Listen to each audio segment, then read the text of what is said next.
Huh? Where are we, Jupiter?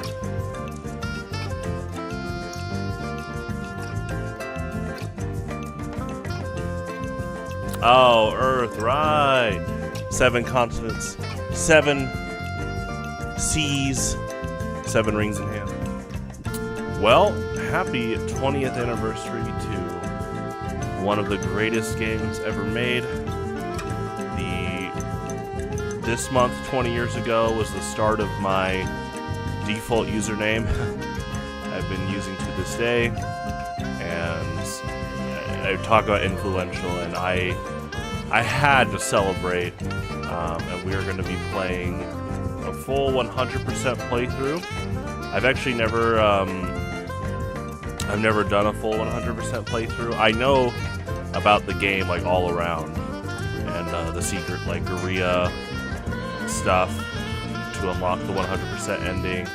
And yeah, the goal is to get all the items and beat the game. So we're going to start with a list. Do this. We're also going to start with one of the greatest intros of all time.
So, I play this game every Monday during Monday Night Pokemon Showdown right after, but we have not dived into the single player on stream before. That being said, I do want to quickly go over something pretty revolutionary about Metroid Prime Hunters. Well, there's quite a few things, but specifically the multiplayer. This was a game where you actually could voice chat using the DS microphone with your friends, which even the crazy part is even to this day with Nintendo, that's really hard to pull off because Nintendo, you know, they don't really do voice chat stuff. And so the fact that in 2006 you could voice chat with your friends while playing the game and text chat, really cool. It's almost like it really almost feels like a non-Nintendo company worked on this game in terms of like quality of life things. I'm not trying to like shame Nintendo or anything. It's just more about, you know, Nintendo, they were super hesitant about communication with other, you know, between people. And so the fact that you were able to do that, play against 3 other people online, you could play wireless play, DS download, so many ways to play multiplayer. But I also really like the single player in this game. And the single player mode actually covered quite a few elements that I hope the Metroid series will return to. Let me go ahead and get this set up here.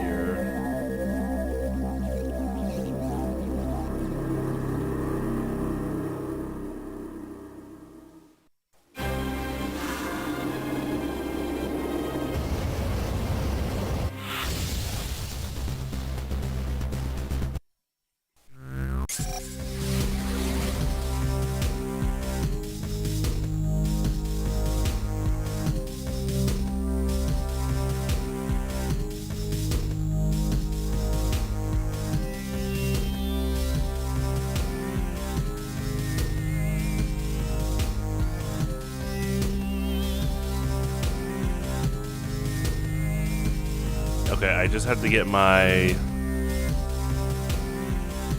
one thing set for this and we're ready to go.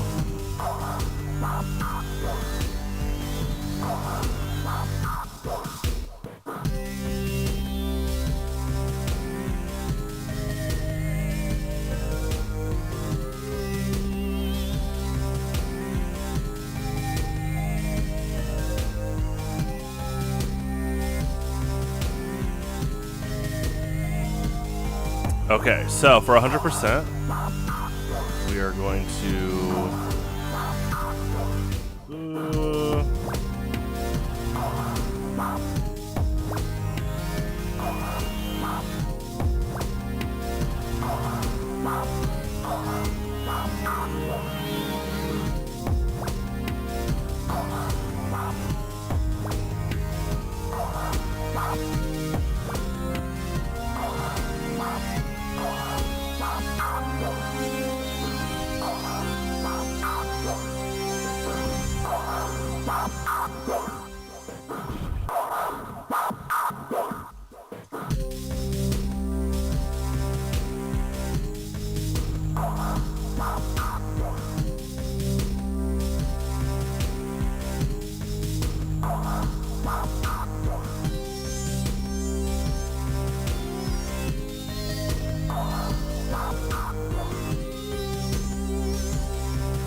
Okay, last thing.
teleportation device is not receiving power.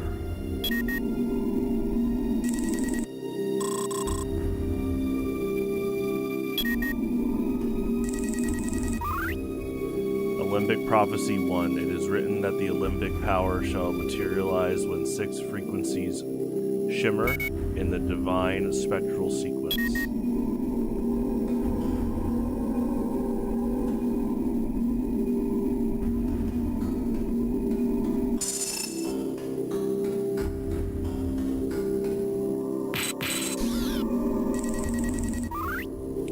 Green force field. Analysis indicates the force field is impervious to most weapons. A heavy-duty weapon may damage its guard node.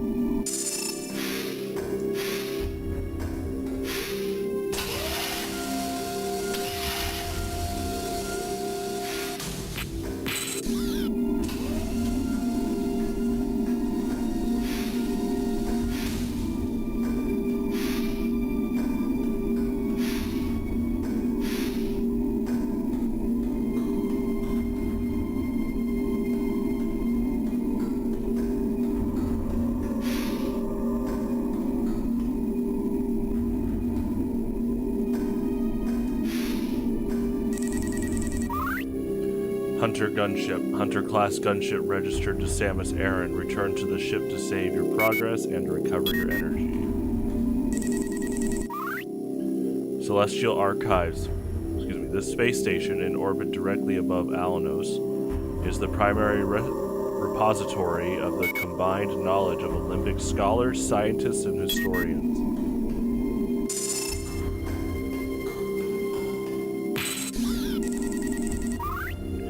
Door. A weak energy shield surrounds the door to keep out roaming creatures. Any weapon will open this door.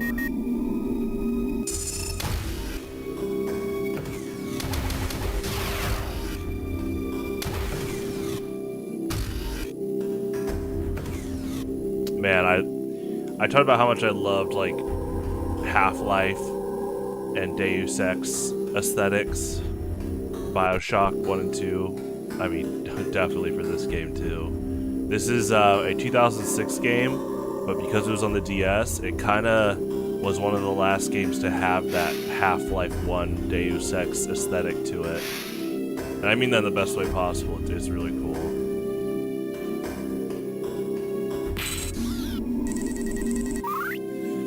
Synergy processor works in tandem with the synergy drive to make subtle changes in the station's orbit and rotation.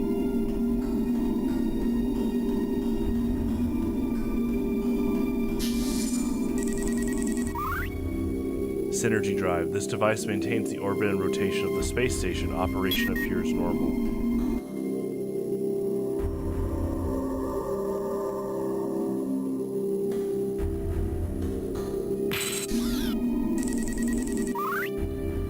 This switch can unlock a door or power an object.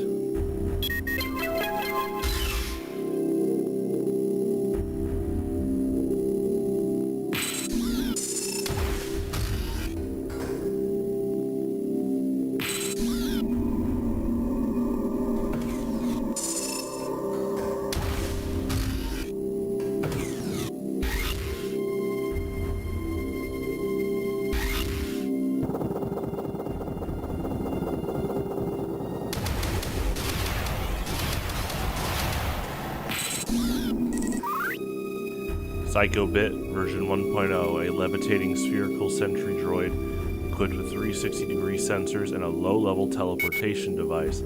The basic silver model fires an energy blast, whereas the advanced green model features a heavy-duty gun powered by a nanoscale nuclear reactor. Yeah, that's always cool that the Weevil's battle hammer has like a microcore nuclear reactor.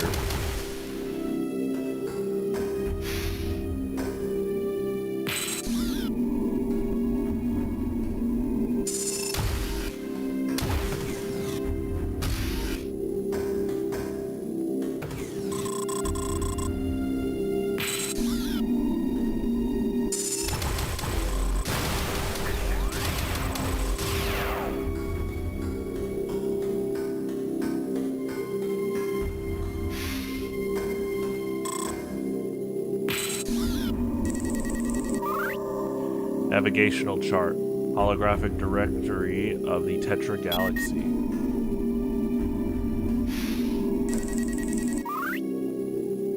Limbic panel. Alpha waves emanate from this architectural structure. It appears designed to calm the senses and to create an environment ideal for meditation. Interesting. I never picked up on that as a kid or just growing up with this. That's cool.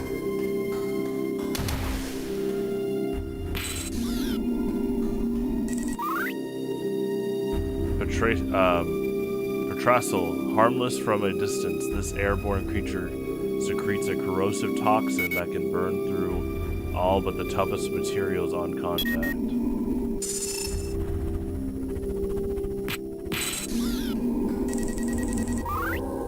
Synergy strut, reinforcement pillar for synergy drive.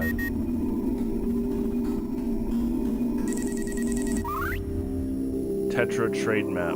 Schematic of Olympic interstellar shipping routes.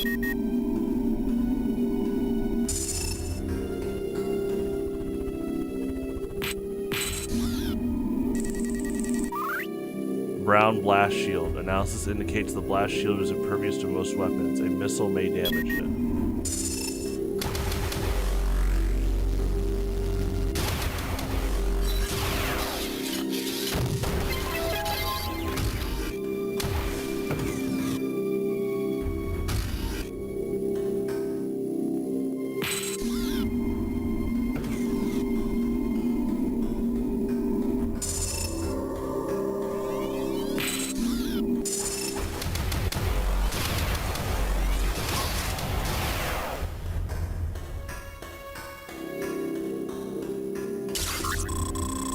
Gunship transmission. Warning. Confirmed arrival of unidentified vessel at Celestial Archives. Extreme caution is advised. That's so cool. Yeah, Camden is the first bounty hunter Samus ever encounters. Which is really cool. Like, well, in the games. We don't know if she's ever encountered other bounty hunters in like in-between stories that haven't been covered before, but as far as the games, yeah, he's the first bounty hunter she ever comes across. Very Luke Skywalker-esque in the end of Mandalorian Season 2. Cartograph artifact. The cartograph artifact is encoded with the spatial coordinates of a hidden chamber. Artifact shield, a security device that protects the artifacts. This device can be unlocked with the proper key. Good song.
Shield key. When retrieved, this dynamic piece of technology will deactivate the artifact shield in this area.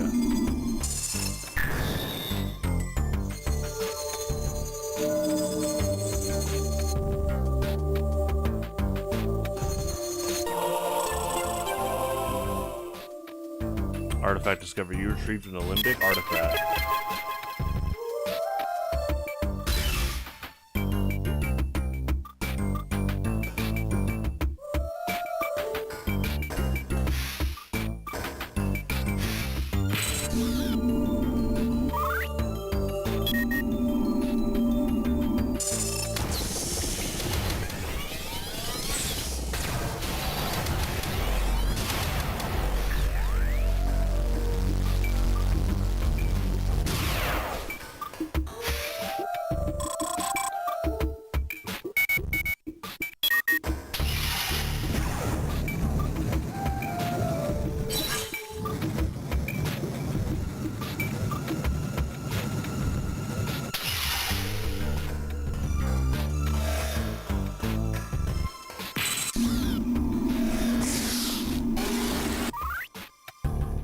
Lesser Ethrak. This nocturnal creature clings to the ceiling and is exceptionally fierce when disturbed.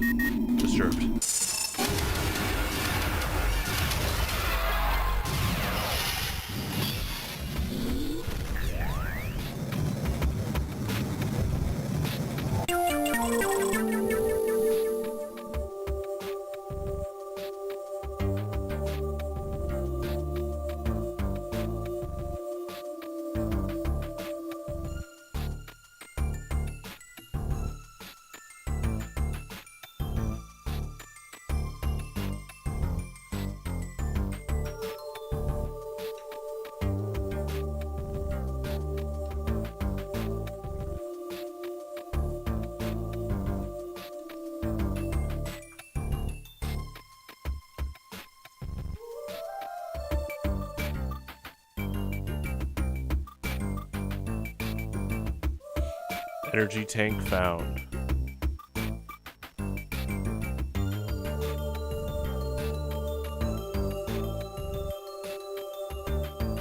Okay, I might have to do... One second.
Hopefully I can bounce to and from this.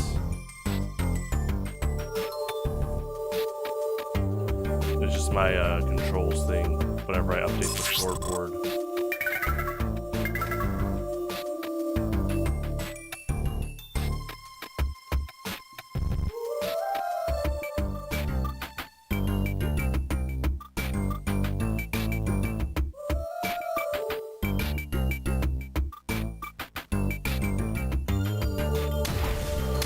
Okay.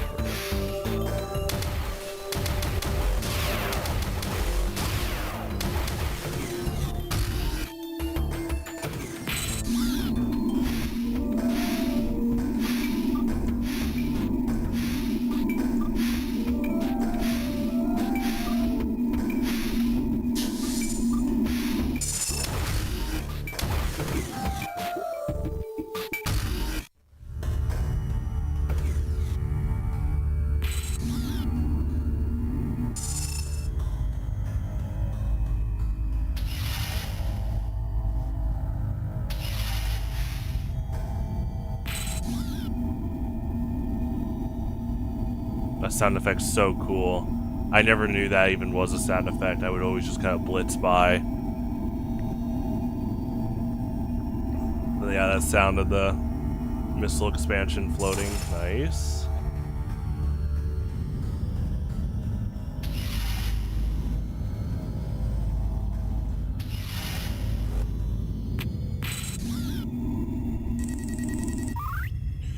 Green blast shield. Analysis indicates the blast shield is impervious to most weapons.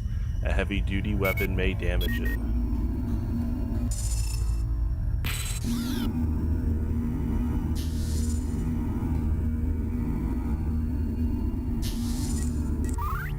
Candon. A disruptive electromagnetic field appears to surround the Hunter Candon. Analysis suggests voltage potential comparable to that found in lightning storms. Candon carries the Volt Driver, which is capable of a charged blast that can disrupt the combat visor. Oh, I wonder. They should show Candon in Volt Forge one day. That'd be cool.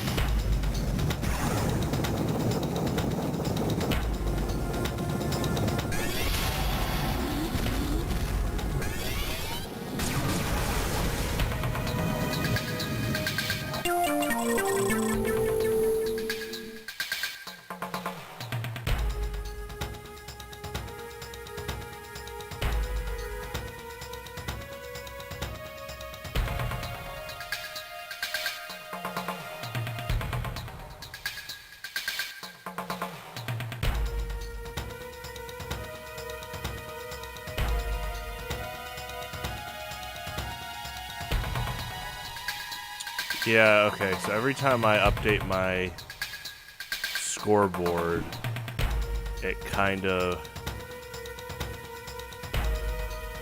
the control scheme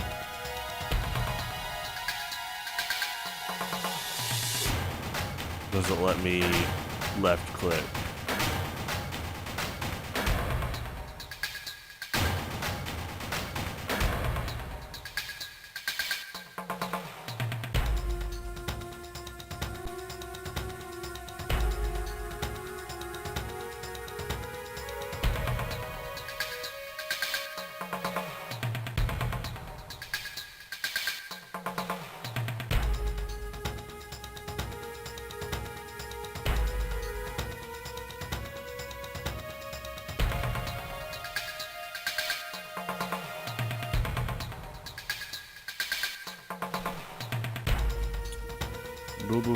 Let's see.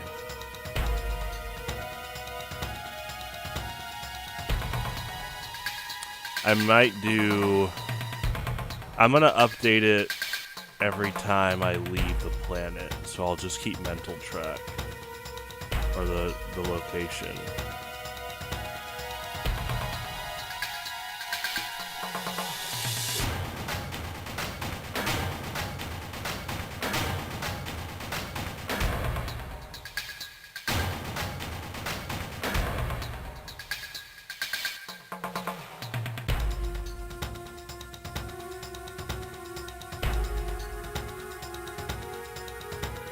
Yeah, because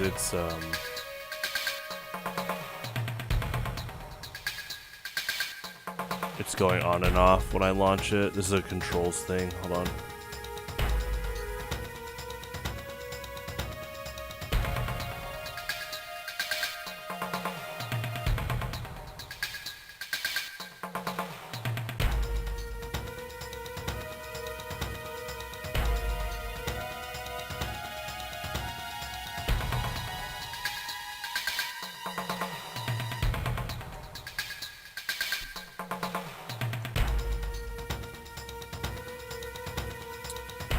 Ooh, hold on.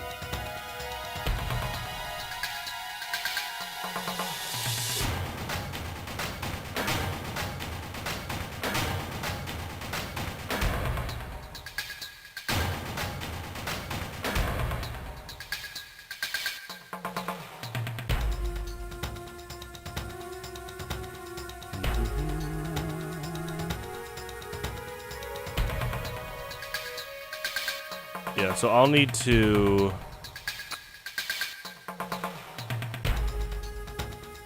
I'll just update my items acquired at the end of each quadrant.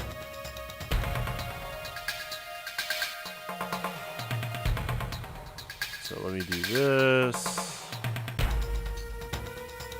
I think it might be freaking out at the multi-monitor setup. Let me do this.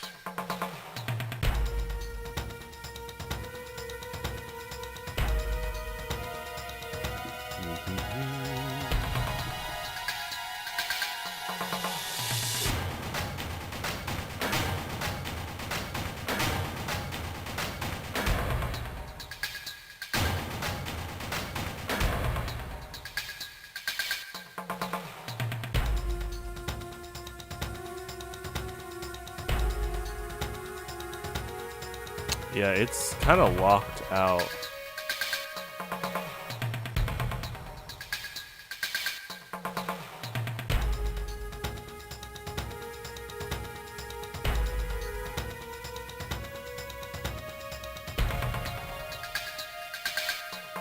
So we might have to do... Okay.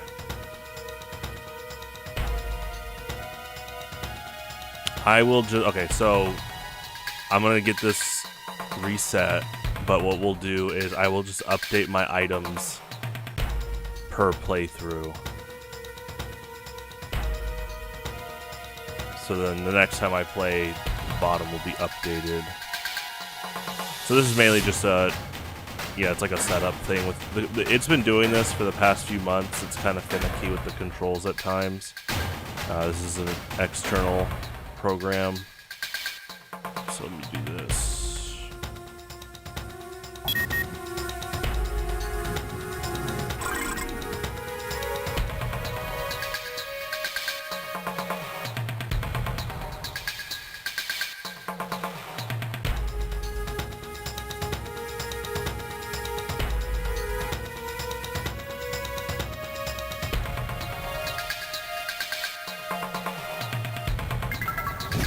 Okay, we're back in. So I'm just gonna keep this locked in for tonight, and then I'll update the board later.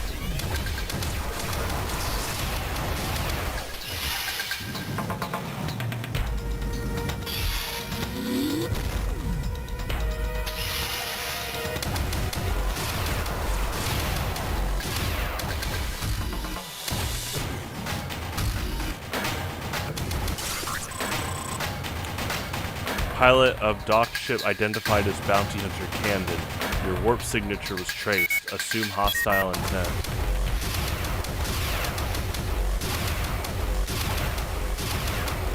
He looks like a friendly guy. What are you talking about, gunship? I'm sure we'll be fine. He could have a redemption arc, though. Like a Bioshock Metroid game with him as the main character.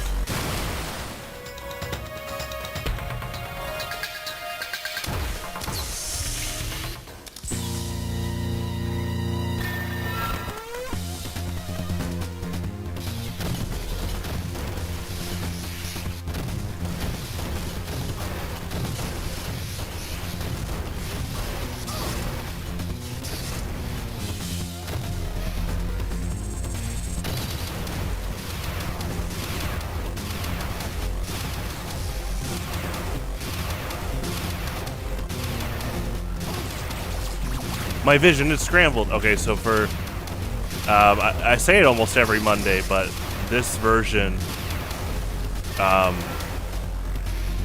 is like basically the highest graphics settings you can do. But one of the interesting byproducts is Camden's vision scrambling ability doesn't work. Like your visor doesn't get scrambled. It still shakes, but so to help out Camden, I scramble my own vision.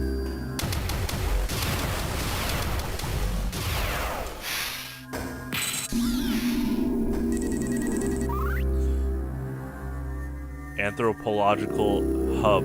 Access denied. Olympic anthropological data bank severely damaged.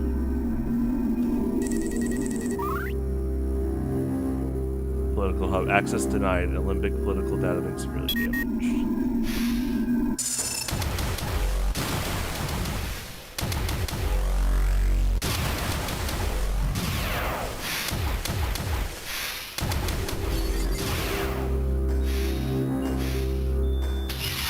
Classic Metroid jingle.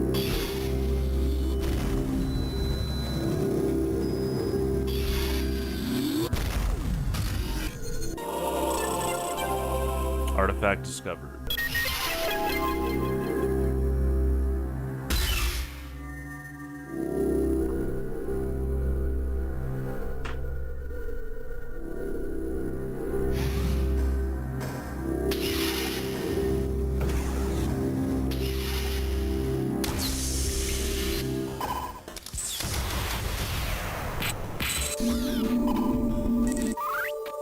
Limbic turret version 1.0. A mounted gun equipped with infrared motion detection and DNA identification technology. This weapon will fire on any non-limbic creature within its range.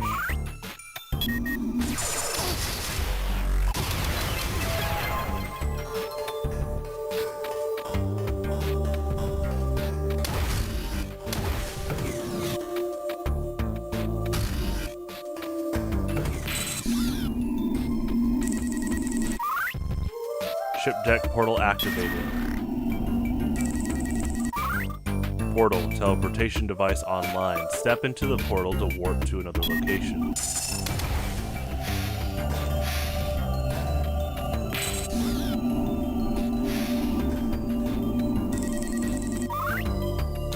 Yellow force field. Analysis indicates the force field is impervious to most weapons. A high voltage weapon may damage its guard node. Lift controls. Control panel for anti-gravity lift. System offline.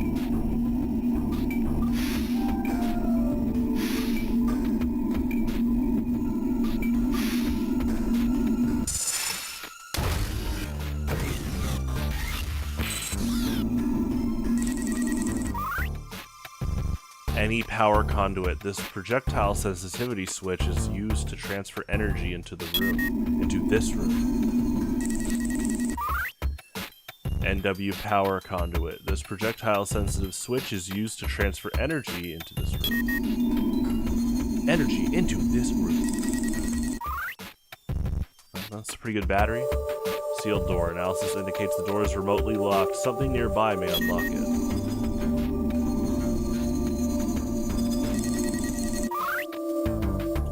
The binary subscripture artifact contains the precise frequency of the Stronghold portal's spectral transponder, allowing anything within the teleportation matrix to warp from one point to another.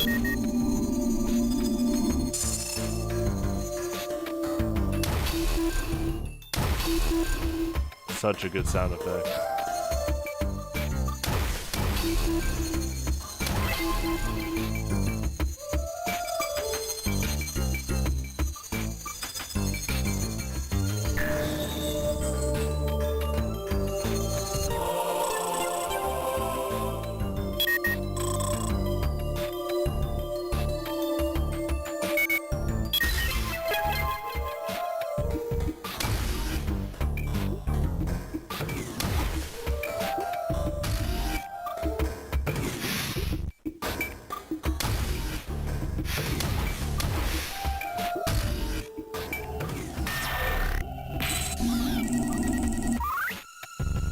Stronghold portal. Teleportation device online. Step into the portal to access the inaccessible.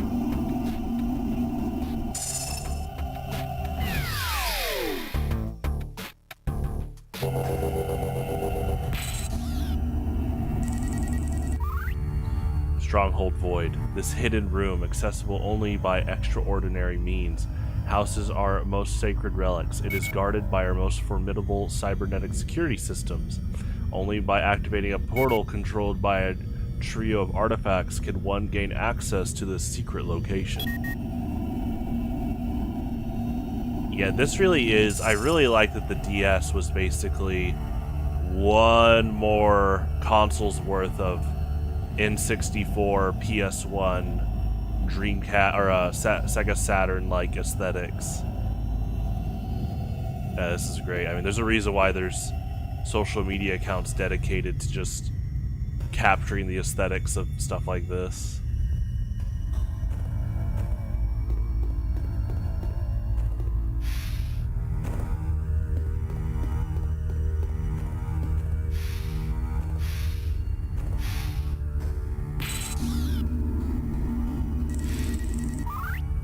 Stronghold door. This door is synchronized with Stronghold portal security protocols.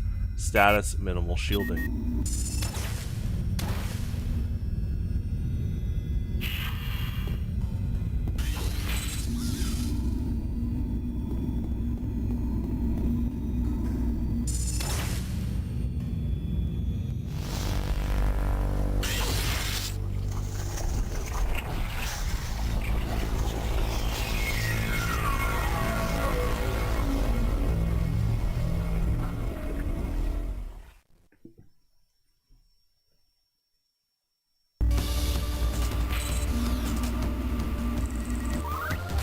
Credifid version 1, utilizing the most sophisticated Alembic cybernetics. This massive cylindrical defense mechanism features precision chemical lasers. The Credifid is a key component of Alembic military defense technology, designed to safeguard the Alembic's most sacred objects.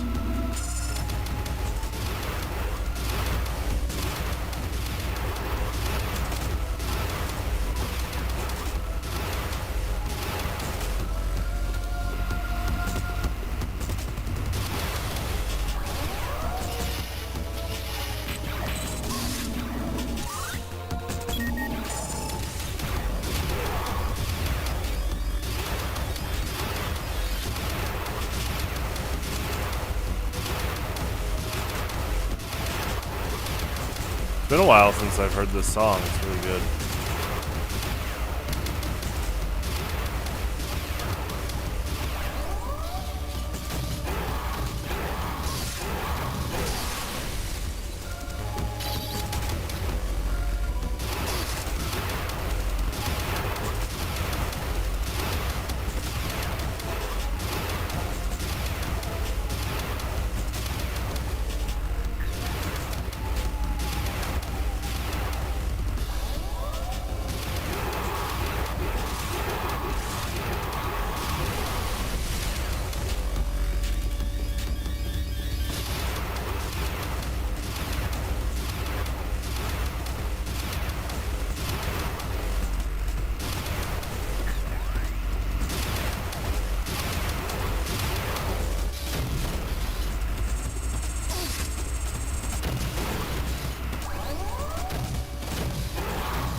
Octolith. Carbon analysis indicates octoliths are limbic in origin.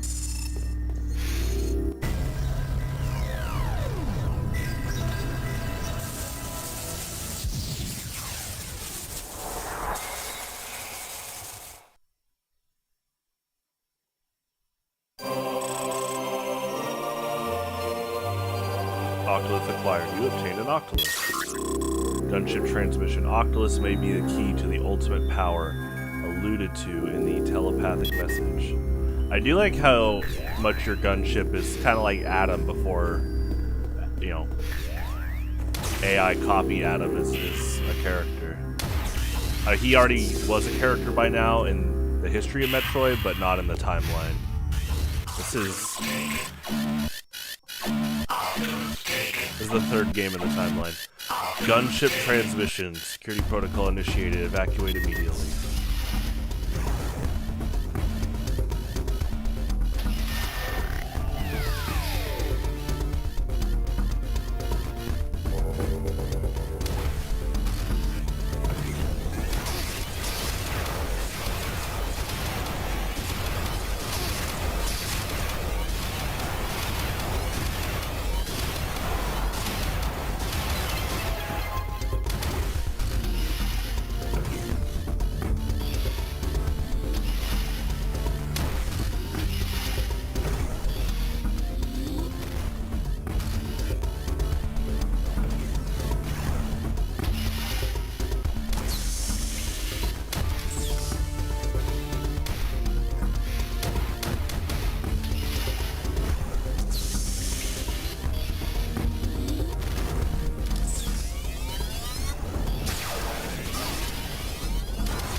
Okay, so this one doesn't have a new scan visor, even though it looks different.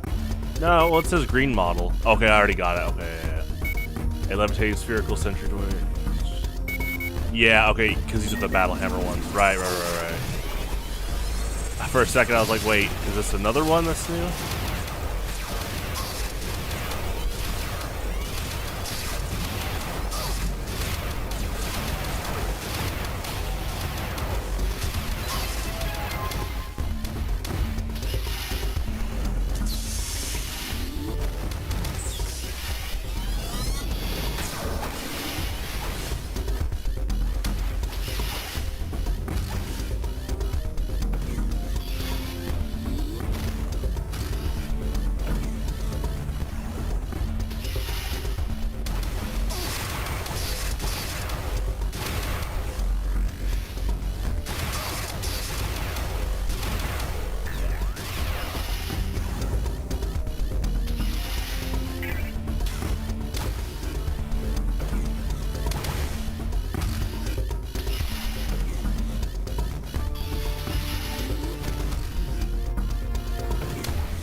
Guardian, specifically designed to guard the Olympic Order. These automatons are now programmed to serve in its absence. These intelligent androids often travel in packs, attacking with energy projectiles produced by 3 small fusion generators located in the cranium.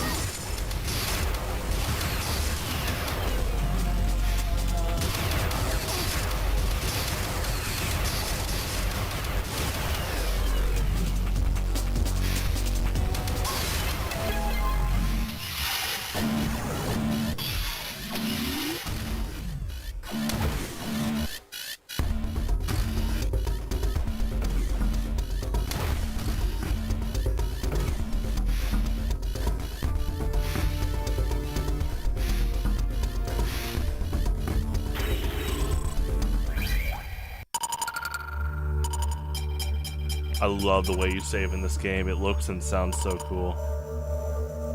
That's another thing too. Yeah, thankfully it keeps track of energy and weapons and missiles. So we actually don't even, we don't even need the display at the bottom. But this game does have missable scans, so you gotta be careful with that. Prime 4 only had like a few. This one has a few more technically, just because of all the bosses that can't be rescanned compared to Prime 4. But other than one-time bosses and mid-bosses, you're mostly okay. You'd have to like not scan one of the 8 octoliths and stuff for other missable scans. Most things are rescannable though, so this is an element to the game that I wish Metroid would revisit, and it's showing the different planets and stations in the solar system here, which is really cool. I also like how the lighting intensifies when you get closer to their sun. But we only have Candon right now. Regardless, it shows that he's here, and once you fight all 6 rival bounty hunters, they have their own basically like schedules, and they can be on different planets and it can be shuffled around. I think that is a beautiful way to implement something cool and new to Metroid that they could do again. Just find a cool, I mean, you know, there's other bounty hunters out there, and it's just, and this is the only game in the series where if you die, it's like canon. Now, if you die to an enemy or a boss, that's not canon. If you die to a bounty hunter, the game remembers that, and the bounty hunter takes your octolith, which is really cool. You lost the fight, they took the bounty. Even if you restart the game, you're gonna lose that item until you win it back. So we are in good old Alanus Gateway. This is one of those favorite maps in any game. I love the music. I love the like environment too, like the big lava fall, and the colors just really pop out, like the lava amongst the rocks here, tall rocks. They don't have the Imperialist chamber over here like in multiplayer, so that's okay. It is fun to see what's different in single player and multiplayer.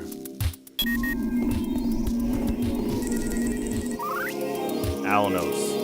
The once beautiful planet of Alanos, home to the Olympic Elders, has fallen into disrepair since the explosion of the planet's core.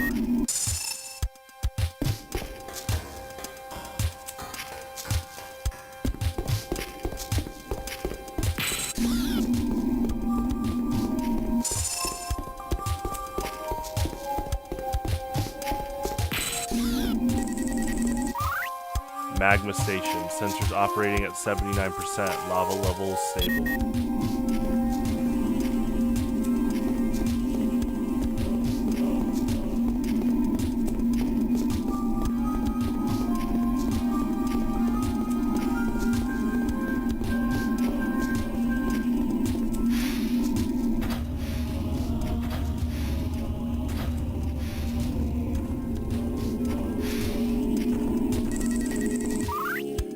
Olympic Data Shade 2, designed to maintain data integrity indefinitely. Data shades are highly resistant to tampering and decay. Scanning these packets will allow you to access to our scriptures and lore.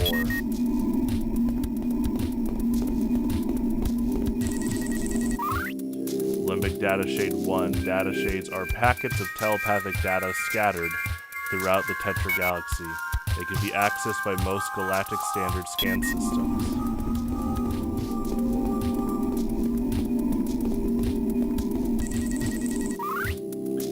Olympic Prophecy 2. In the beginning shall the darkness be torn asunder by a flash of yellow lightning.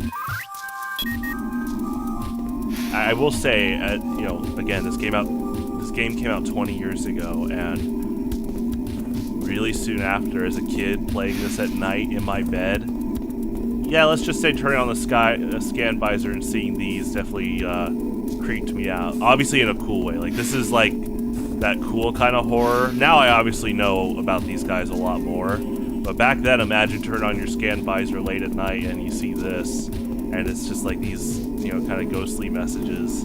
And also, you know, on the DS, it isn't, you know, it's a lot more like a CRT TV. So the visuals are a little more, well, kind of not as clear. But that's not a bad thing. I like the DS aesthetics.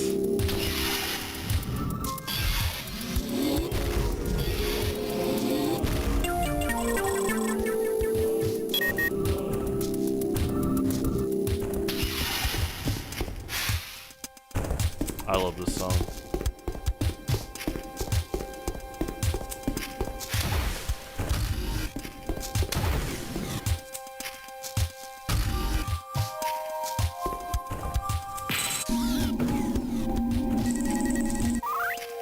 Exposed rebar. Structural integrity of load-bearing walls has been compromised by forcible impact. Zoomer. Best known for breeding rapidly and carrying disease, Zoomers are responsible for the spread of flesh-eating bacteria on Zebes, resulting in the extinction of many native species.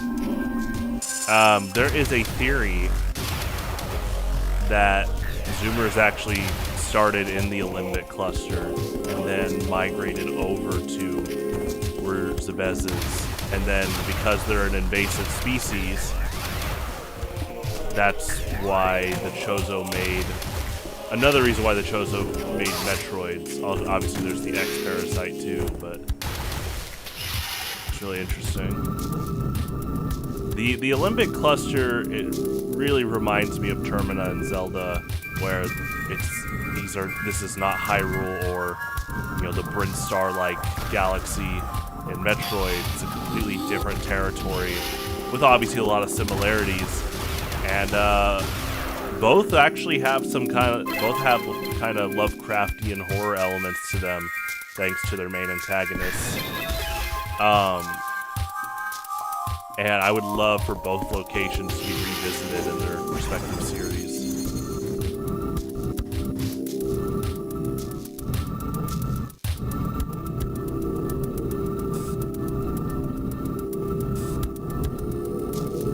Such a cool sound, just her rolling around like this. All the alt forms have amazing sound design. This game just has really good sound design in general. Oh yeah, you're supposed to. There's like a back route I'm missing.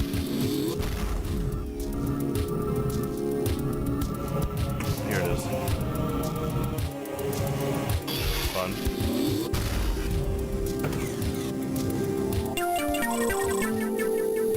Energy tank found. The power suit can now store 100 more units of energy.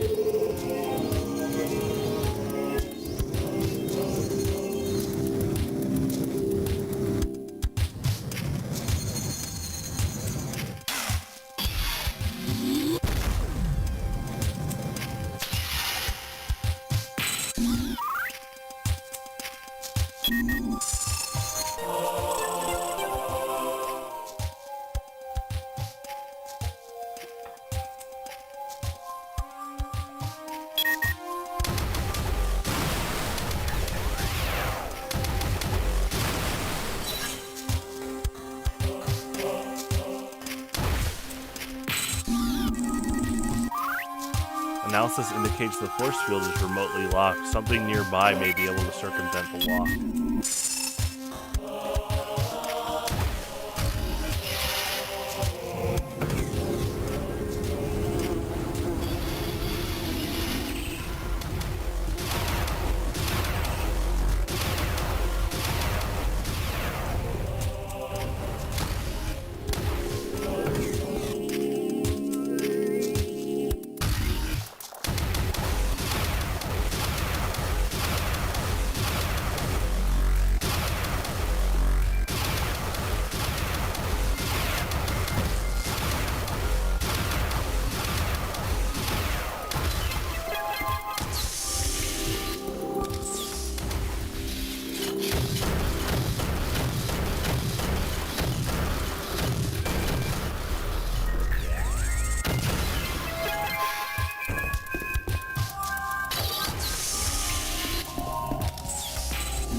Chamber, Olympic warriors of valor are here laid to rest, that their spirits may return to the planetary core.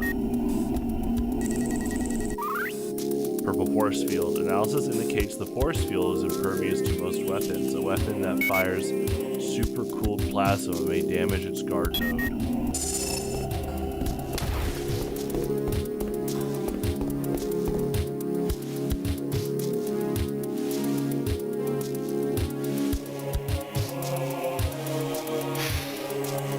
Trying to see if I can catch Spire before he shows up in the cutscene. Kind of like Camden.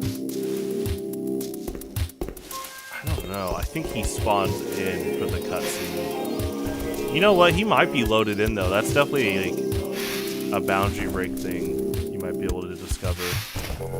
Oh, he spawns in. You can hear the sound. That's funny. Hey, what's up, man? So, what started my username was, what got me, I mean, I always, you know, ever since I played Super Smash Brothers, I thought Samus was cool. And then what got me to start playing Metroid games was this game. Nintendo Power covered this game back in March 2006, and it showed all the bounty hunters, and I was like, ooh, Spire's cool. I mean, I thought they were all cool, but I started to be like, ooh, oh yeah, Spire, he's cool. I liked them all, and then when I got this game, I found out that, you know, this is my first competitive game where, you know, I was competing online against people, and I found out you can set your username differently on this game than your DS. So at the time, my DS name was PD Piran. There wasn't enough characters for PD Piranha. And when I found out on Metroid Hunters, you can set a different username. I was like, oh, okay, that's cool. Spire_fan, because you couldn't do spaces on this game. And I didn't I didn't click on the underscore part. I just kept it all caps, and yeah, I guess it's been my default username 20 years later and counting. Technically, the game doesn't turn 20 till later this month, but this month for sure.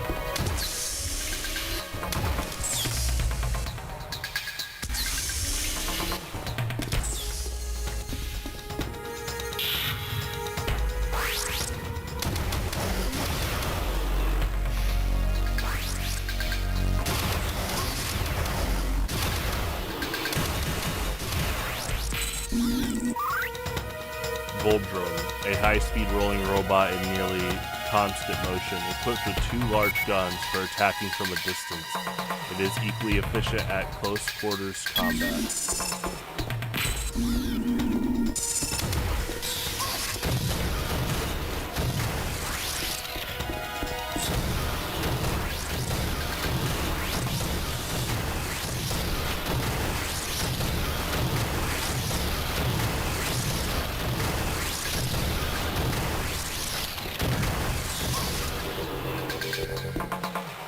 Hi, Spire.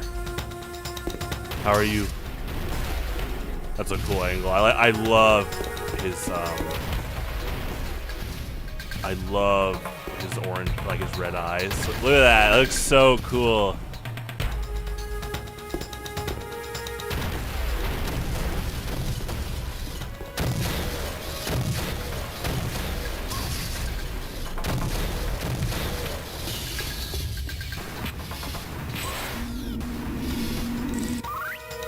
Dialanche. Okay, so that's another good reference in Prime 4 is Silex's Lockjaw has its own scan. Just like how all these bounty hunters have their own scan for their alt form, which means I need to scan, yeah, Candid Sting Larva. Spire's alternative form is the Dialanche, a hyper-condensed ferrous orb able to roll at high speed. The Dialanche is equipped with 2 retractable titanium limbs used to batter adversaries.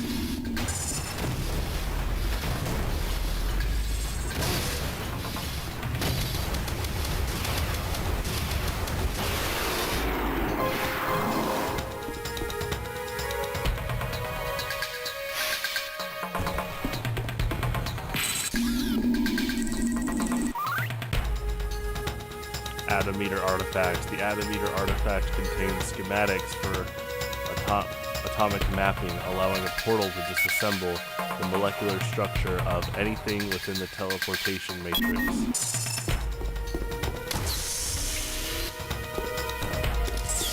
Oh yeah, we need a...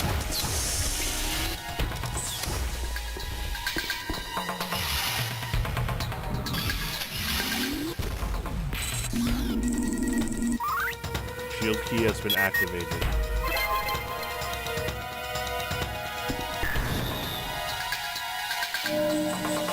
Yeah, in official artwork, Spire has orange eyes. And in the game model, he has red eyes. Cool either way. Richard Verodi and Andrew Jones did a good job designing all the Prime Hunters.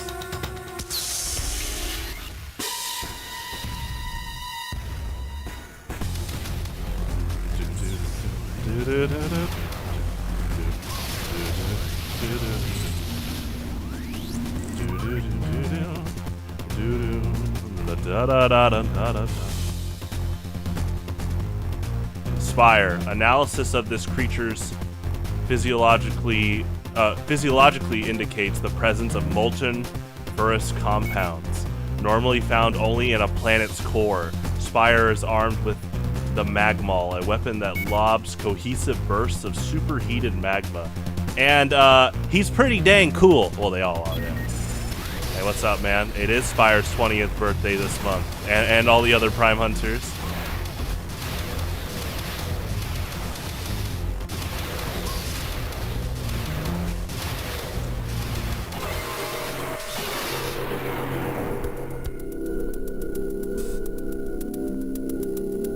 The thumbnail art is drawn by Colony9. She also goes by Metroid35. Super talented artist.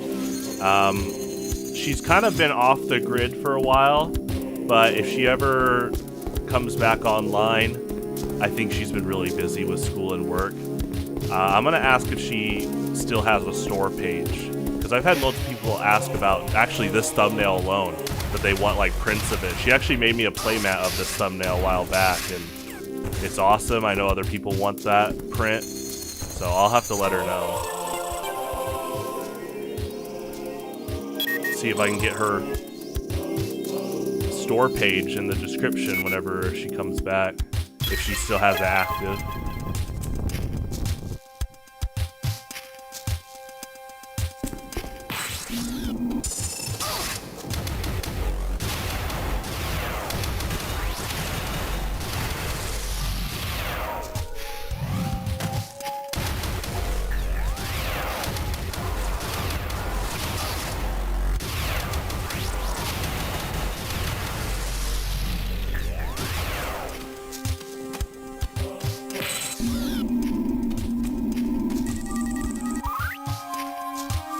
Battle Sarcophagus. This tomb contains the remains of Olympic General Almiak, who led the Olympic people to victory in the Tetra Border Wars 2,000 years ago. He later formed the Olympic Order of Elders. Olympic scripture, the language cannot be translated.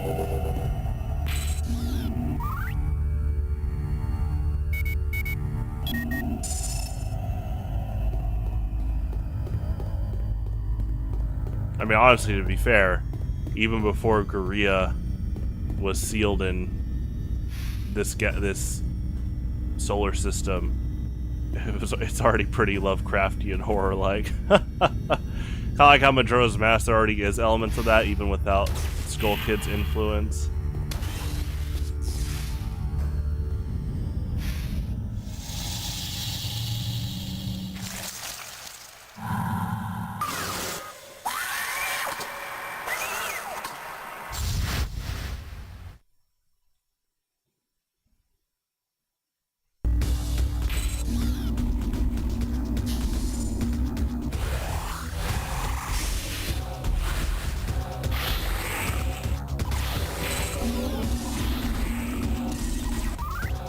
Slench 1A, another member of the Olympic defensive arsenal. This enormous cybernetic eyeball was engineered to protect sacred Olympic relics.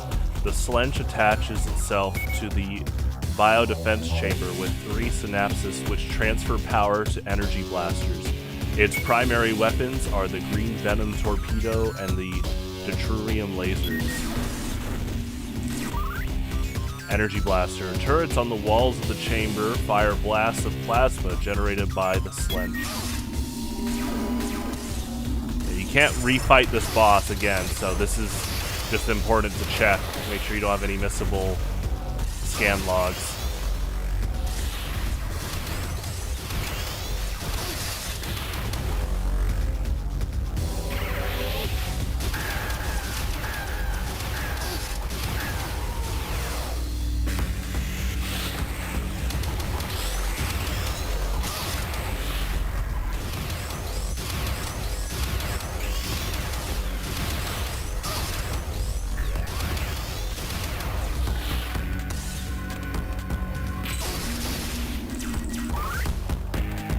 Yeah, like see, when Slench opens up, that's its own scan. That could be really big for people to miss. Slench 1B, when aggravated, the Slench detaches from the wall to commence a hovering attack. Analysis indicates its shield is inoperable during levitation.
Biodefense Chamber B. Those who dare trespass upon our sacred chambers may expect to pay dearly for that which they would seek.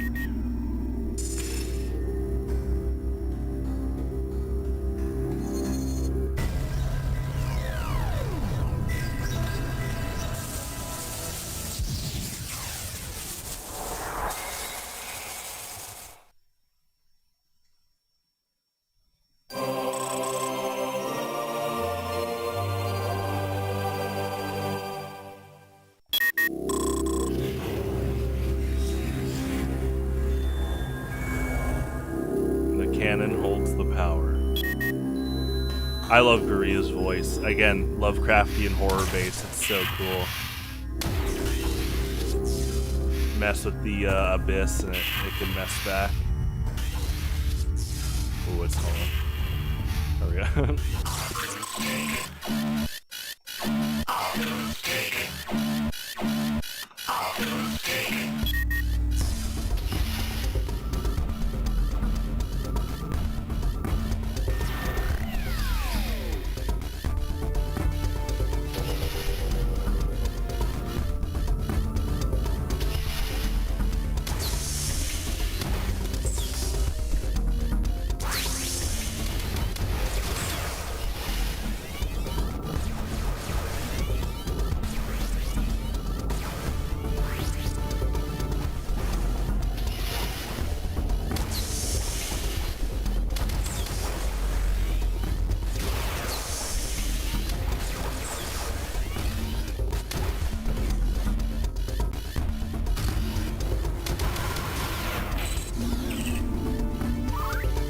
War Wasp, an aggressive flying insect that will vigorously defend its territory.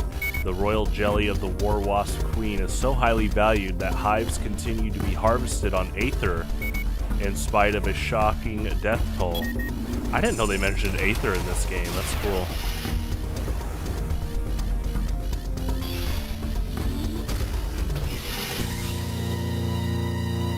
Hey, what's up, man? Weevil. Weevil's weapon of choice is the Battle Hammer, a heavy-duty repeating weapon with a lethal blast radius. Maintain distance and avoid a direct hit from this high-caliber weapon. Metroid 1 Reunion. It is cool that these two fought before, and Richard Verodi said if they ever made a second remake of Metroid 1, he definitely would be in the game.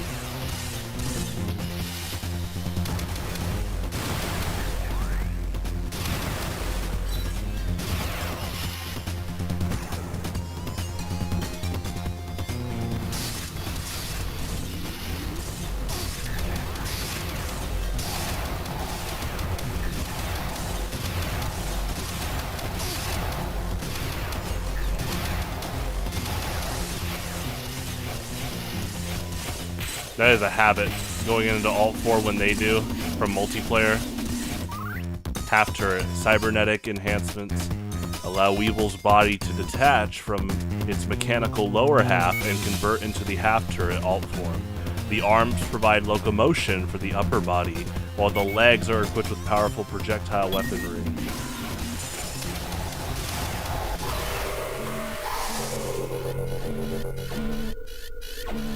It is pretty interesting, they all, whenever you defeat a Prime Hunter in single player mode, they like take Candon's cry as like the default defeat Prime Hunter sound. It sounds cool, and then you still hear their cry too.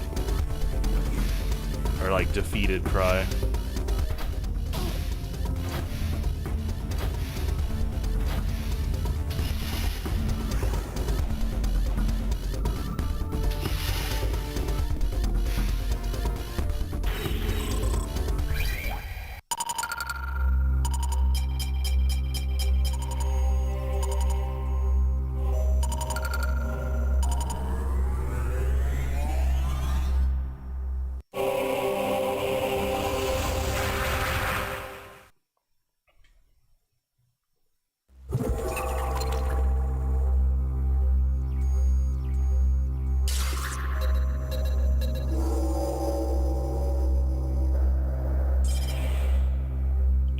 I'm gonna go back to Celestial Archives real quick, just because I need to check if I can scan that one Alembic Spirit message in the boss room. Because if not, that's a missable scan.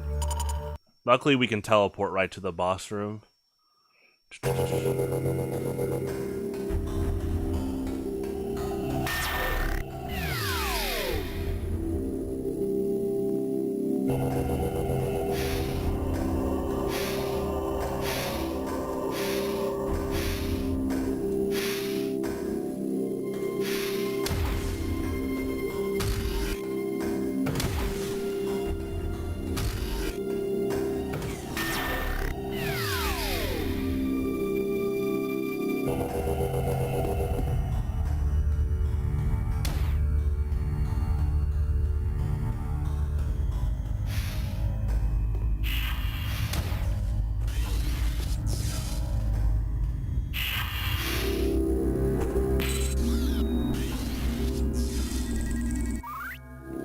Biodefense Chamber A. This room serves not only as home to our most sacred treasure, but also as a mortal terminus.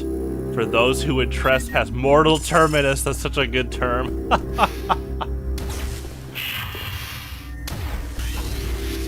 Yeah, I know Nintendo paid the staff pretty good money to make this game.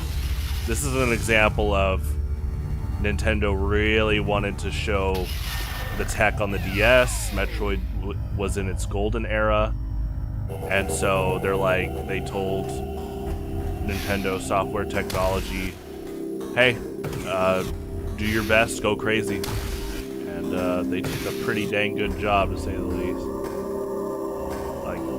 I know Richard Brody spent a lot of time writing up the design notes of the Prime Hunters, and he coordinated a lot of the lore for Metroid, for how it was shown here. I mean, again, I didn't even know they mentioned Aether, in this game. Aether is the planet for Prime 2. She has not been to Aether yet, but it is in the, Federation logbook, so...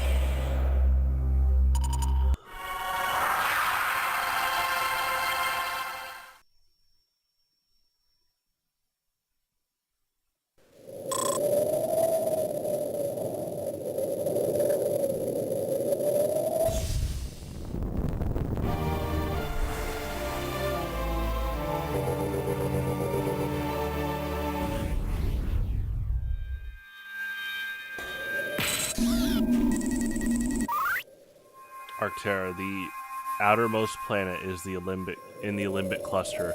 Arctera is an inhospitable wasteland, noteworthy for a honeycomb of tunnels and caves within its frozen interior.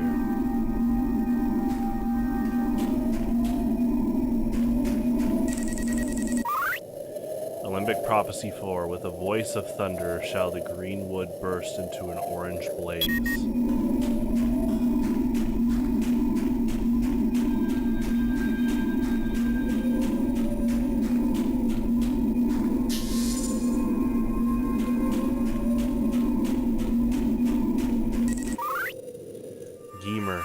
A small but dangerous creature that exposes sharp spikes on its back when threatened.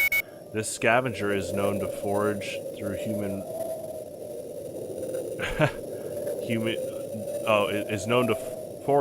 human refuse and is an infamous pest on Zedez.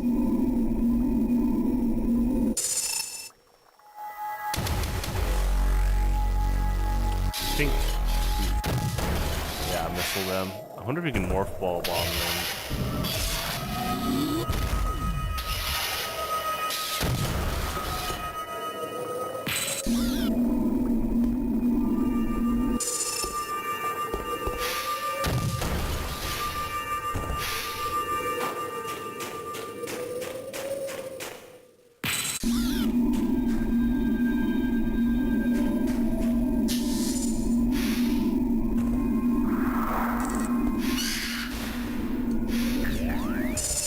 Yeah. You gotta be fast with scanning the That's a classic Metroid trope.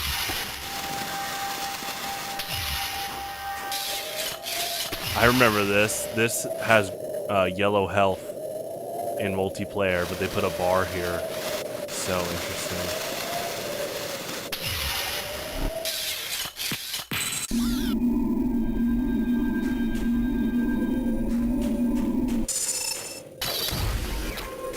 Oh, this part's so cool. Oh, I want more of this in Metroid. Not just all these characters showing up again, but this part breathes so much life into a game like Metroid. Not that it like, oh, it needs life, but this is just a good breath of life moment. It's not only you're fighting against 6 other rival bounty hunters, but they're also against each other, and this moment really helps depict that.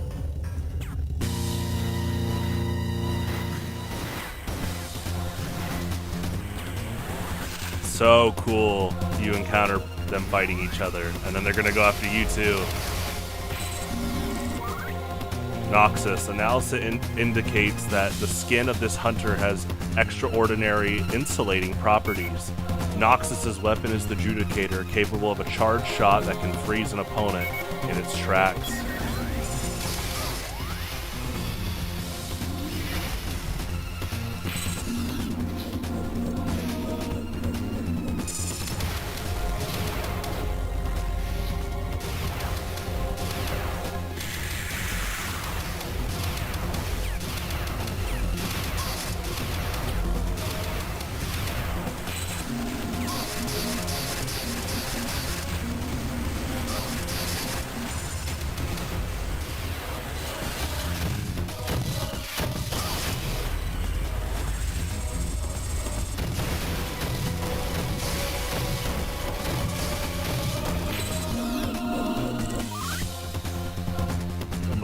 The bow scythe is the alternative form of the hunter Noxus, an evolutionary defense mechanism of the boson species. It serves both offensive and defensive purposes. True. Pretty strong.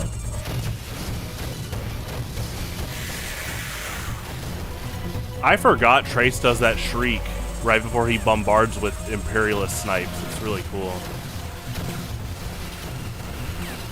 And then Noxus takes cover, yeah.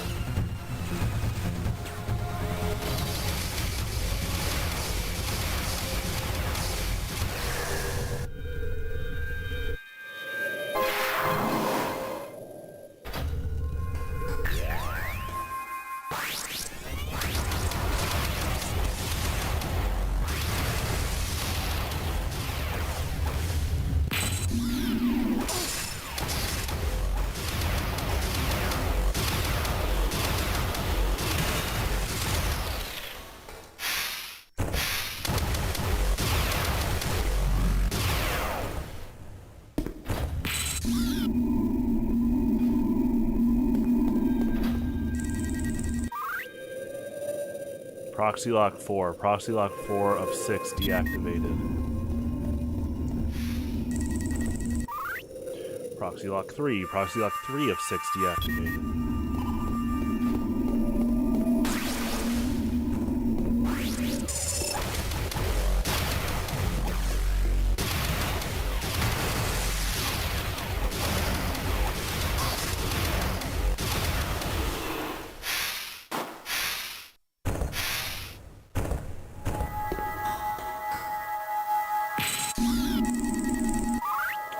Orange blast shield. Analysis indicates the blast shield is impervious to most weapons. A burst of superheated magma may damage it.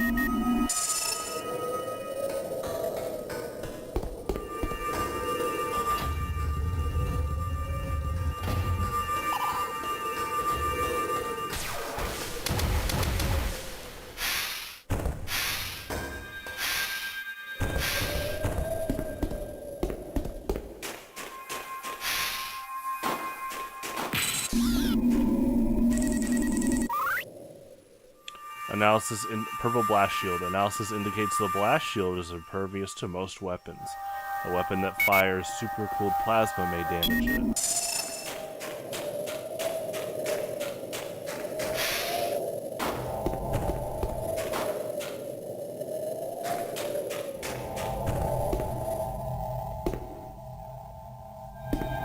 love that sound.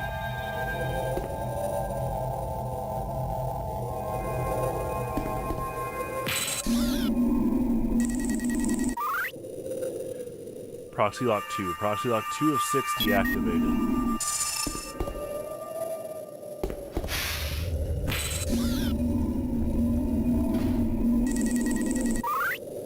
Damaged bridge. Structure has been severely compromised by impact.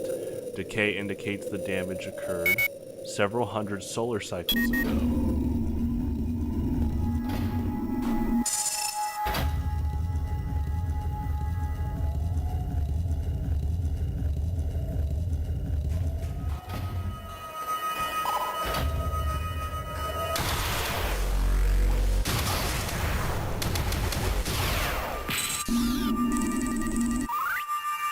Proxy lock 6. Proxy lock 6 of 6 deactivated.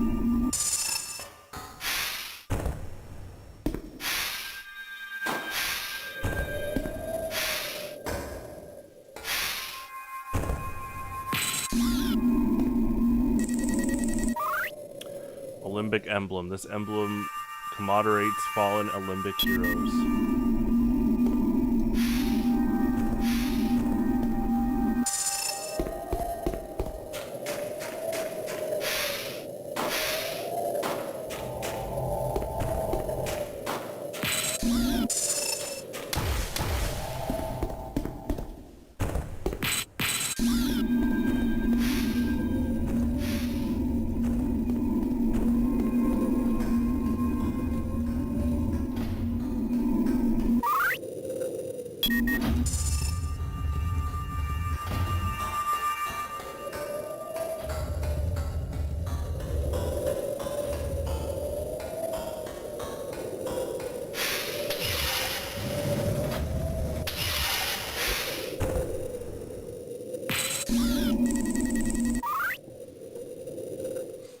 Proxy lock 1. Proxy lock 1 of 6 deactivated.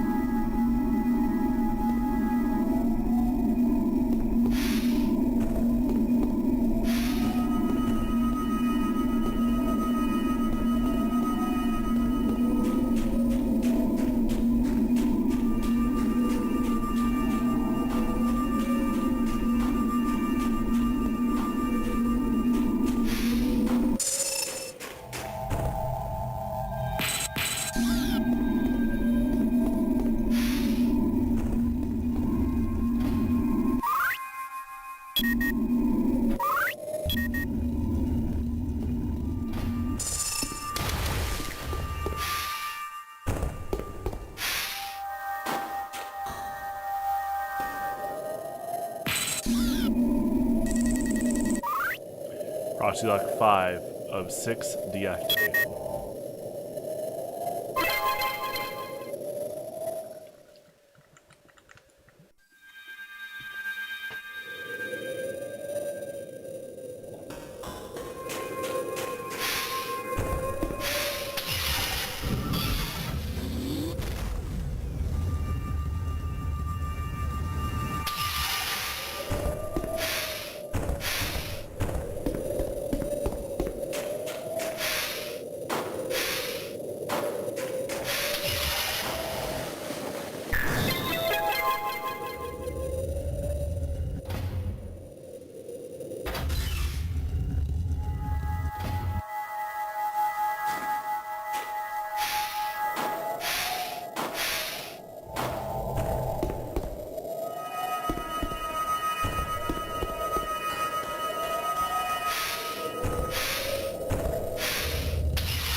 That's fun. My muscle memory was used to a jump pad being right here.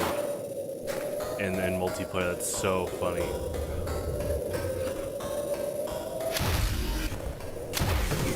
I guess muscle and spatial memory.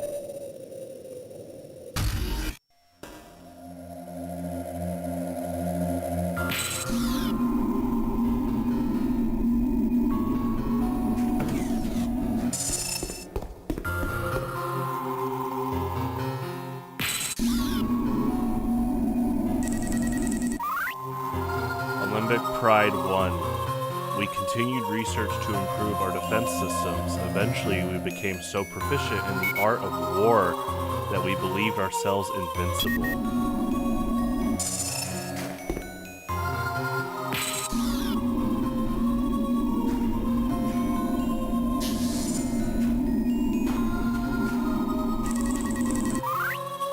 Vault door. This door is not receiving power. Electrostatic analysis suggests a blocked transmission line nearby. So this game uses the N64, Nintendo 64 instrument set for Mario 64, Zelda Ocarina of Time, Majora's Mask, and there's some Paper Mario instruments too. That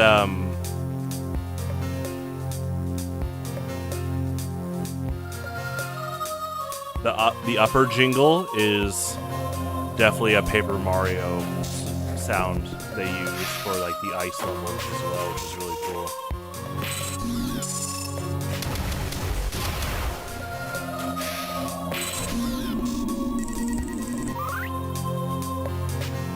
Energy router B. This generator is controlling power to the rest of the network.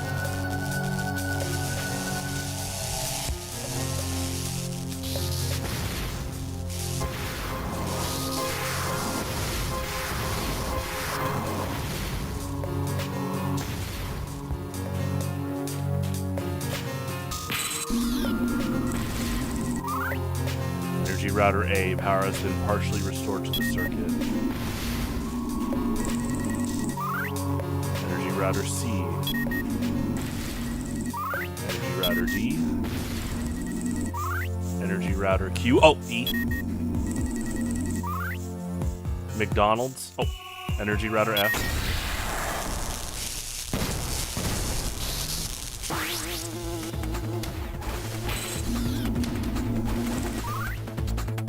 Barbed war wasp, an aggressively territorial insect capable of launching its stinger as a projectile. The more dangerous cousin of the war wasp, barbed war wasps migrate in large swarms, attacking even the largest life forms in isolated regions of Talon 4. I love these other references.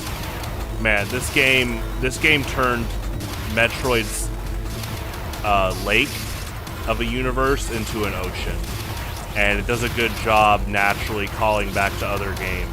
It's something I wish other Metroid games would do more in general. Like, I love Metroid Dread, and I like Prime 4 a lot. I do wish they would really be more bold in doing stuff like that. The War Wasp referencing Talon 4, that was awesome. We need to destroy these.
History 11. We continue to bolster our defenses against possible future invasion. Our military technology grew increasingly sophisticated and lethal. History 10. Through science and technology, we increased our already formidable mental skills. Significant advances were made in the areas of telepathy, telekinesis, and extra-dimensional exploration. History 9. For generations, our superior military capability deterred all enemies. A renewed sense of peace allowed us to return to our natural philosophical pursuits. Yeah, so there's a big leading evidence. There's a lot of leading evidence that, well, it is confirmed that the Olympics encountered the Chozo in the past. And I think a big leading theory is Ravenbeak was amongst those Chozo, and seeing how successful the Olympics were at war, he definitely tried to get the ultimate power himself. And so he made those brain things to try to imitate the Omega Cannon. I really wish we had more official Metroid material, just because they could cover more stuff like that. And just Metroid's great in general. Door controller unit. Vault door controls are operational.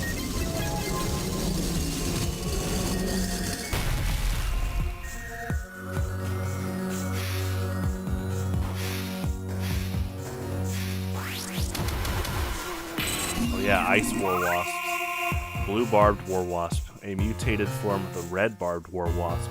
The metabolism of the Blue Barbed War Wasp requires a frozen environment to produce endothermic projectiles.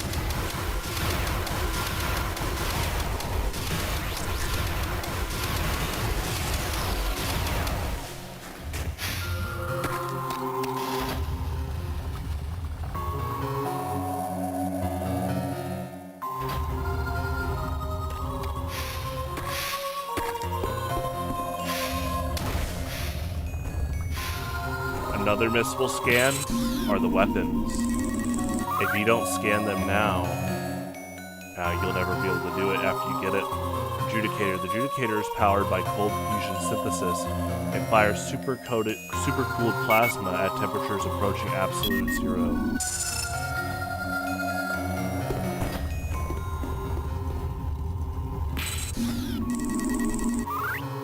Platform controller. Platform controls are now online.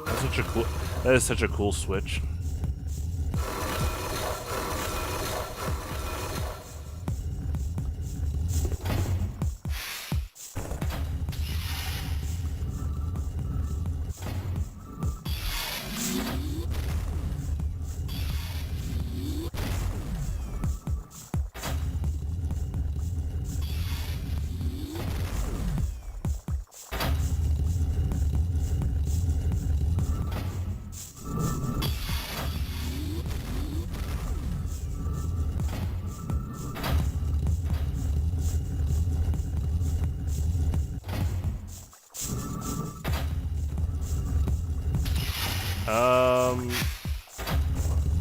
Oh yeah, you're supposed to roll back. You gotta be careful not to pick up the weapon before you scan them.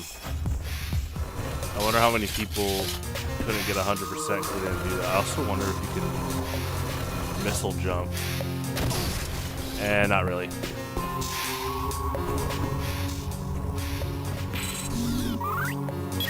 I do like how the music cuts out the main melody when the timer's going on this.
have to wait. That's right.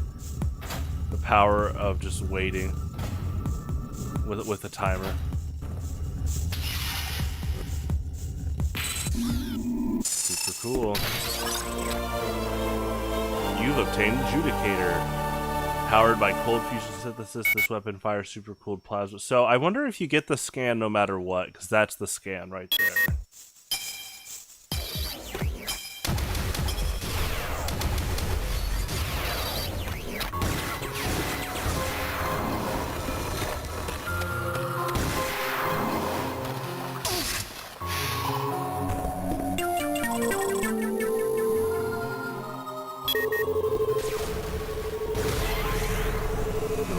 Expansion.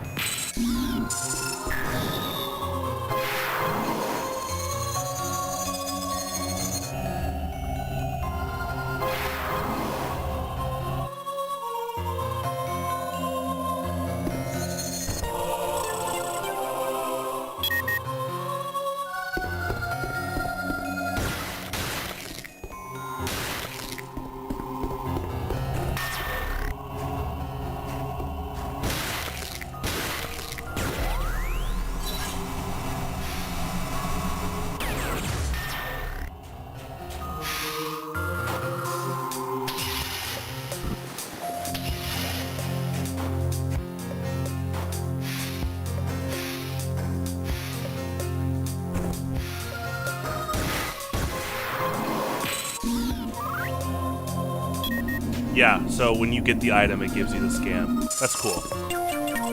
I never thought about that till now. But that could have been a disaster. That could have been pretty tough for players if that wasn't a thing.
That's definitely the slinch sound effect.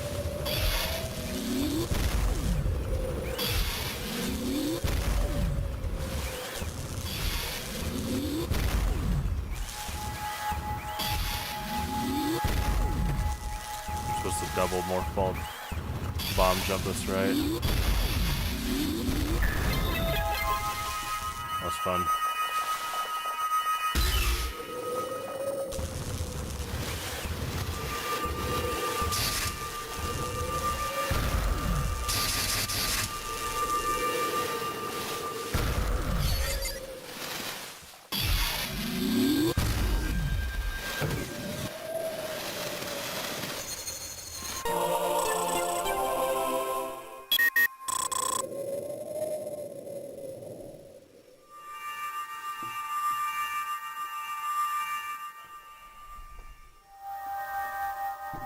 Long-range thermomagnetic resonance scanners indicate remote and inaccessible chambers. Use the portal to access the inaccessible.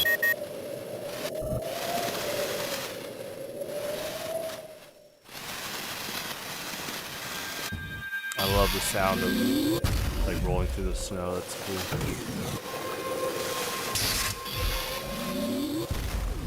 This really is the closest we have to like Metroid 64, that, and Super Smash Bros. 64. It's Pretty cool aesthetic. I think that's it for now. Trying to remember any potential item pickups, but yeah, I think that's it for now. Yeah, you come back later when you get the Imperialist.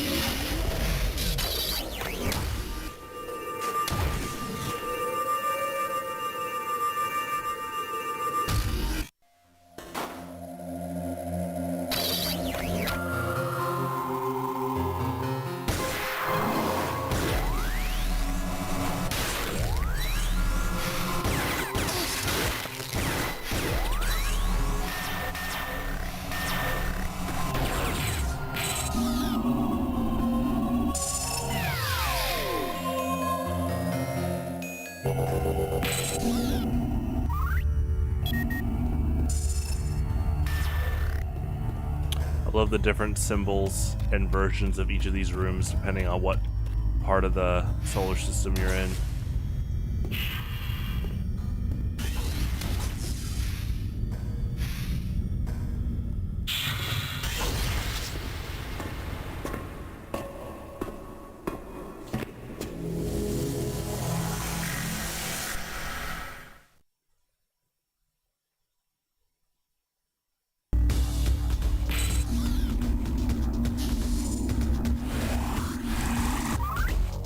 Slench 2A. This revision of Alembic cyber defense technology features enhanced capabilities. The Slench attaches itself to the biodefense chamber with 3 synapses, which transfer superheated magma to the energy blasters. Green venom torpedoes could be neutralized with the arm cannon.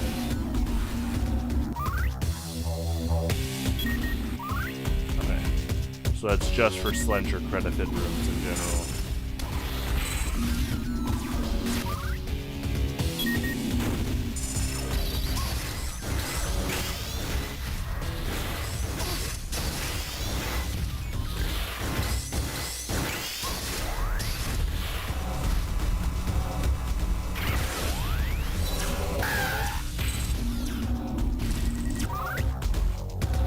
Slench 2B. When aggravated, the Slench detaches from the wall to fire bursts of superheated magma while hovering. Analysis indicates its shield is inoperable during levitation.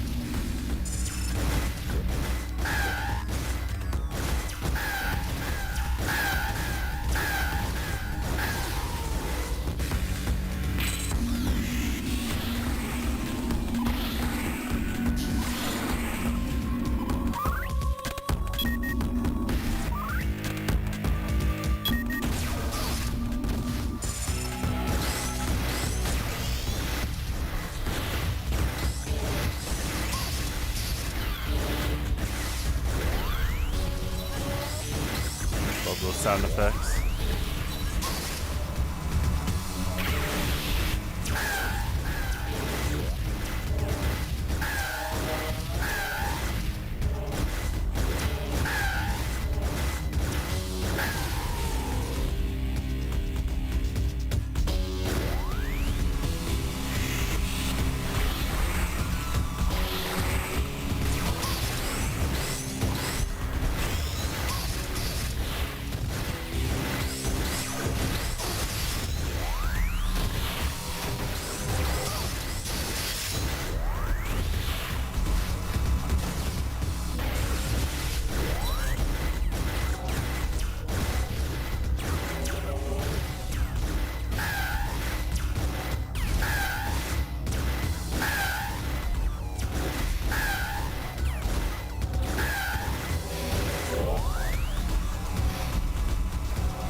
Oh yeah, the the octolith. It lands like right on / next to her, and so the octolith is auto acquired here. It's so funny. Do not trust your senses; they deceive you. Thanks for the heads up, Korea. Not the most trustworthy guy though, so it's going to take a few more messages, maybe a few more. Hey, how's it going? Actually, asking about my day. That might help you out.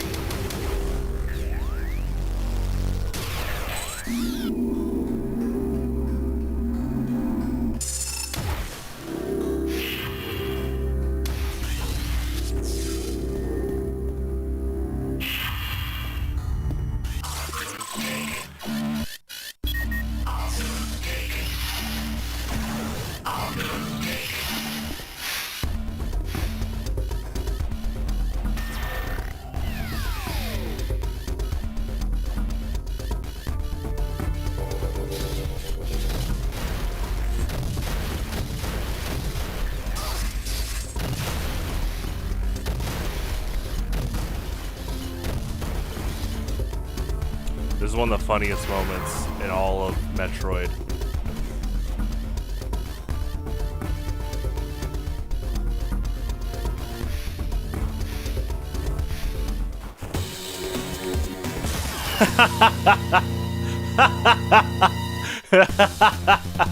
I love that so much, and it's so well built up because you've seen Trace before and he is a sniper, so him taking out what you thought was going to be the mid-boss fight, and it's like, no, you're fighting me. It's so cool and funny. That's an easy way for Trace to come back in the series. Trace. Scan indicates the exoskeleton of the hunter may not be as durable as it appears. This potential vulnerability may explain Trace's tactical preference for sniping. Its weapon of choice, the Imperialist, is a long-range quantum cascade. Man, that's so cool. They put so much work into these logs, just in general. Long-range quantum cascade laser with precision targeting.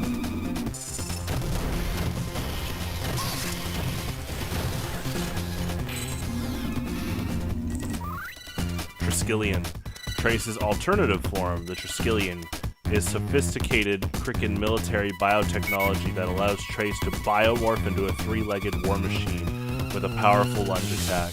It also features stealth cloaking, enabling Trace to become invisible while immobile.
yeah, this jump was like, you had this was the planet, the location that definitely taught you that you could jump from the front to get on your gunship, not always the back, if you weren't already. It's just overall a little bit more challenging for the front.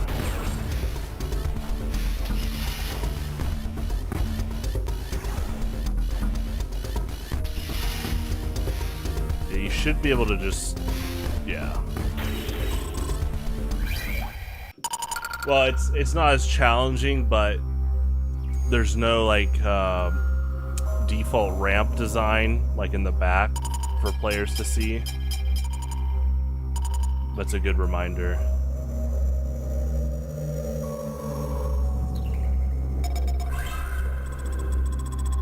Okay, I'll be right back.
Hola.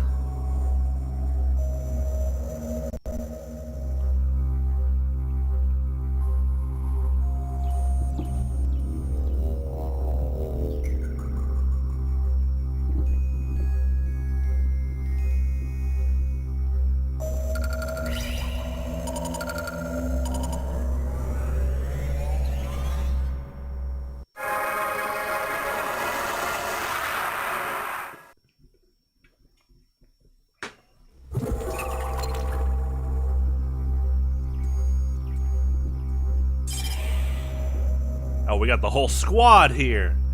Well, half of them. Over half, including Samus.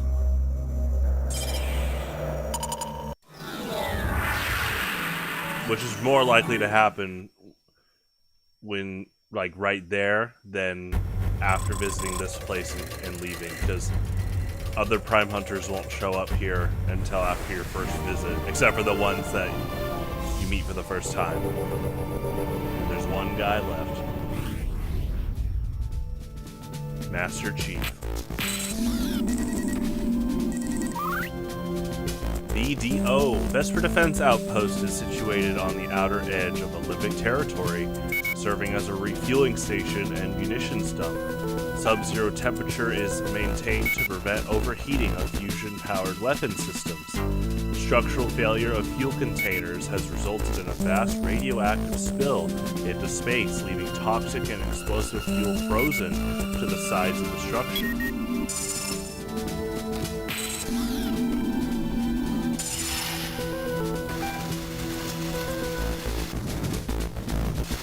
Gotta love the bowl.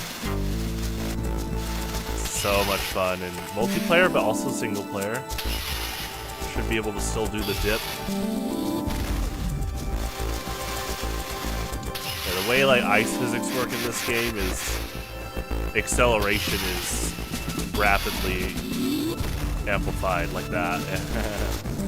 Super fun.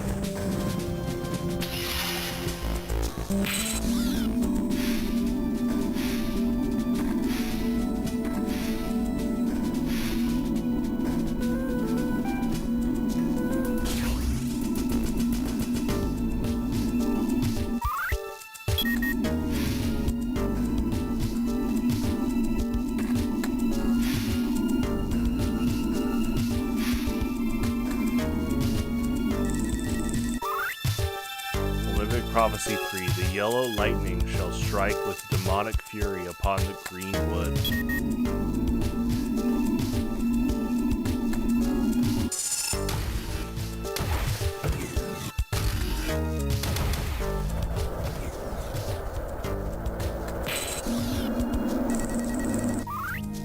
Fuel rod powers nearby bioweaponry chambers.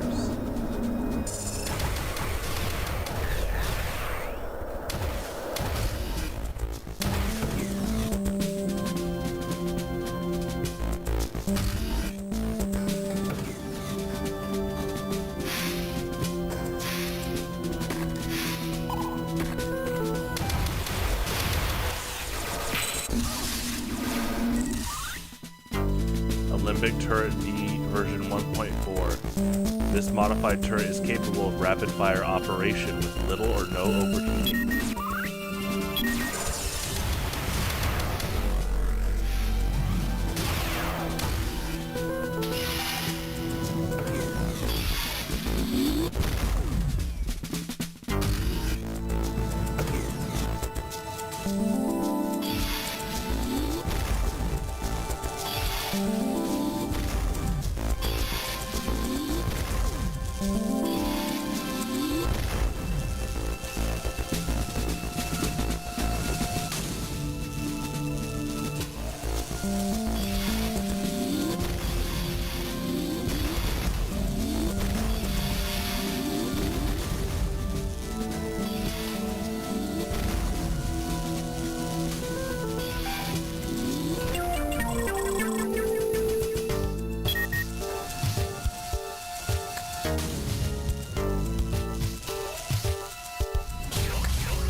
So this is the exact thing I was talking about when Ravenbeak was probably trying to mimic this specific technology, and he made his own artificial copy of the Omega cannon, which is really cool.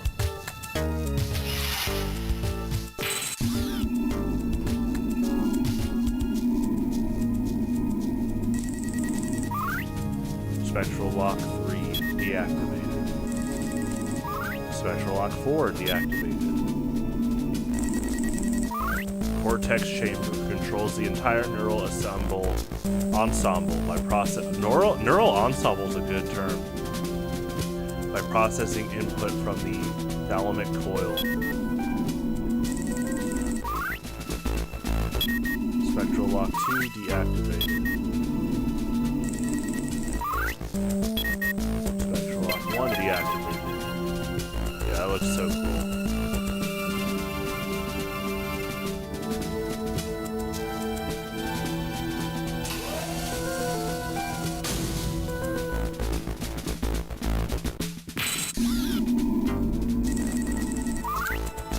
Battle Hammer. The Battle Hammer is powered by a miniature nuclear reactor. This heavy-duty repeater is recommended only for those familiar with high-caliber weaponry. Another thing I love about this game is it introduced so many diverse weapons to Metroid, and I really hope Samus kept all these weapons stored in like a vault, and it'd be cool for her to call upon them again in the near future.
Crash Pillar, highly pleasing to Olympic aesthetics.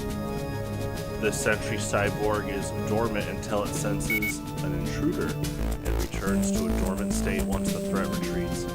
The Crash Pillar levitates by means of anti-gravity propulsion before attempting to smash its quarry. Vulnerable... Ooh, another good word. Neurocircuitry. I forgot how many great terms there are in this game. Like, well-versed. Is housed underneath the base.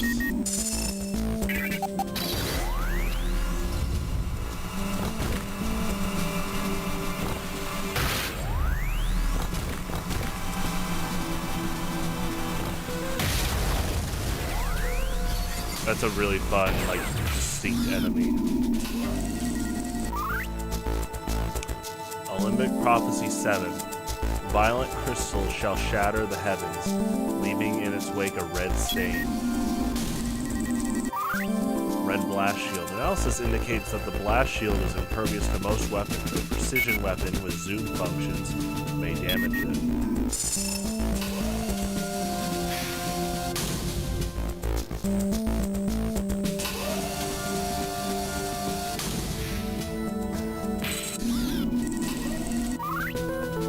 Ship deck portal activated.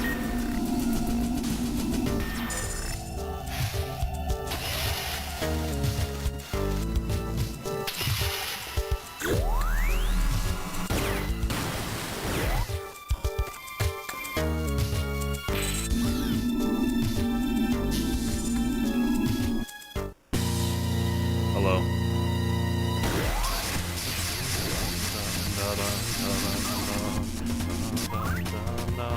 Silex. This hunter's power suit appears to be based on a Federation prototype and possesses extraordinary offensive and defensive capabilities.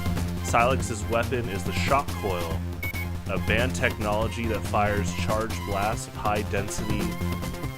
Oh yeah, neutrinos. Great terms overall in this game.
Delano 7.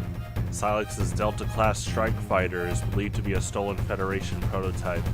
Due to an unresolved design flaw, the autocannon can be temporarily disabled by several direct hits to the ship's hull.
Psychobit version 4.0 cryogenic nanite technology enables this advanced sentry droid to freeze its prey with super cooled plasma.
Force field switch. First floor column force fields unlocked.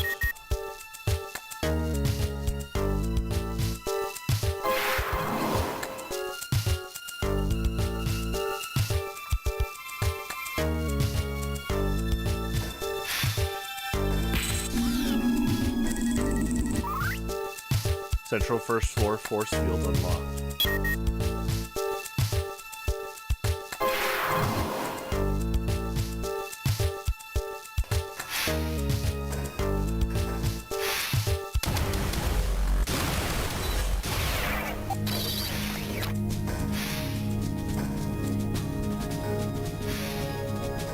I love how militaristic this song is, which makes sense. This is a defense outpost.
History 8, our enlarged forebrains facilitated enhanced cognitive function.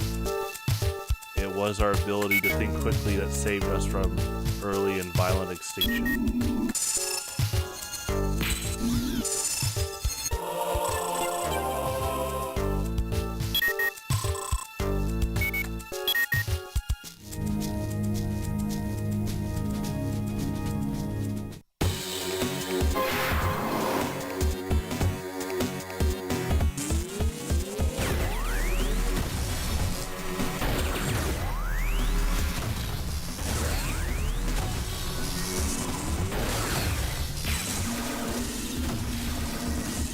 I would have missed that scan. Going for this Guardian fight. I have to really trek back to History 6 to defend our territories from extraterrestrial attack. We deployed lethal bioweapons.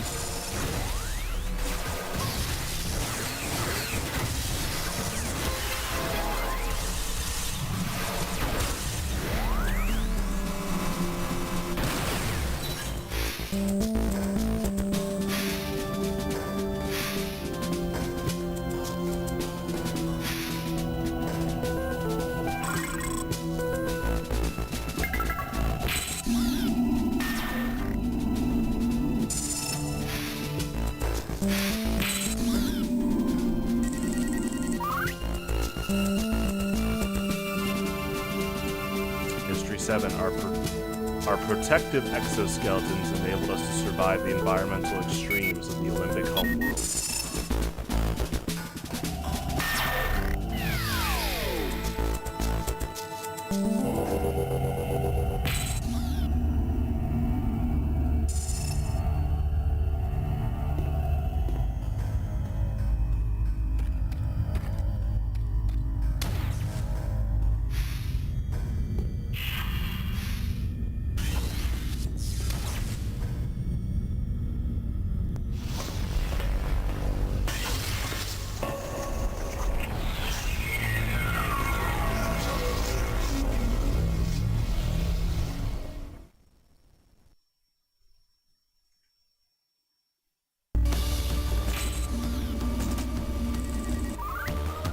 Credifid version 2.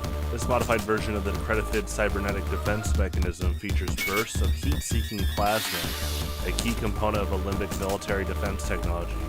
It was designed to safeguard the Alembic's most sacred objects.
Yeah, no octolith or retrieve animation on that Slench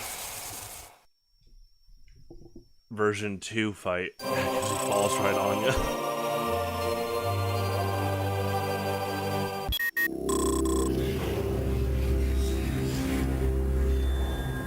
Our people are gone, yet we remain.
I never get tired of the soundtrack.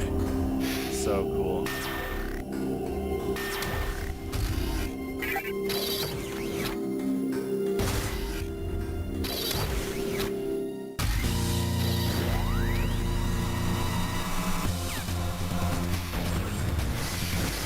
Oh, oh, oh. Oh, oh,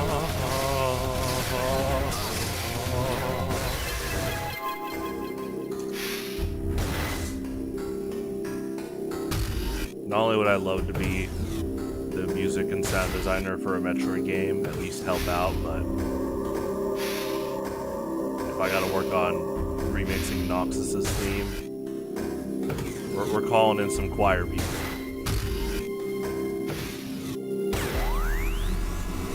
What a good, yeah, again, what an amazing soundtrack.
My vision is scrambled.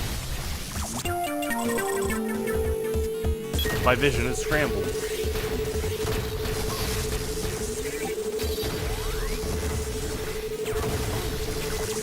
My vision. It's scrambled.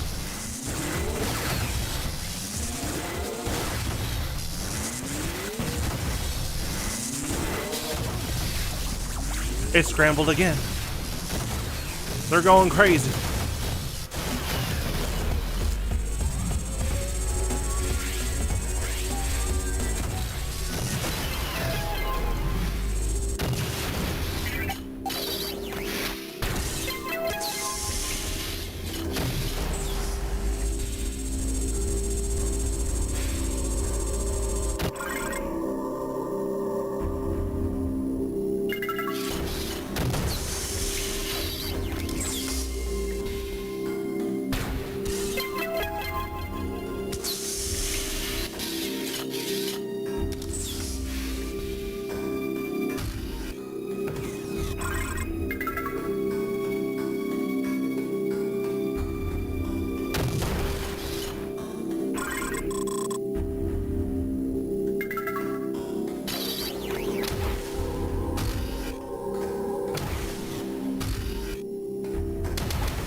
It's cool that sometimes the Guardian's in here too.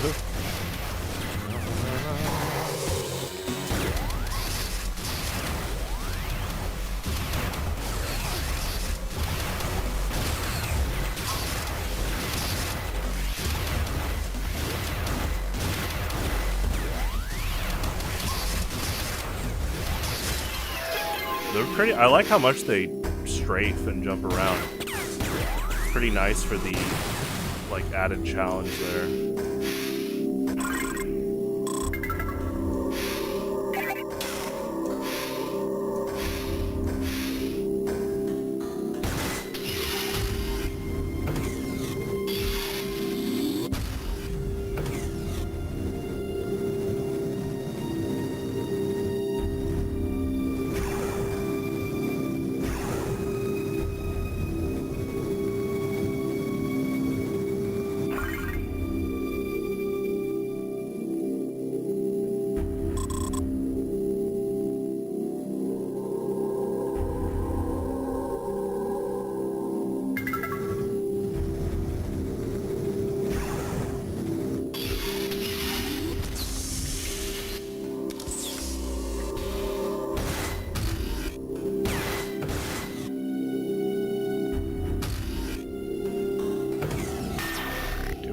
The Vault Driver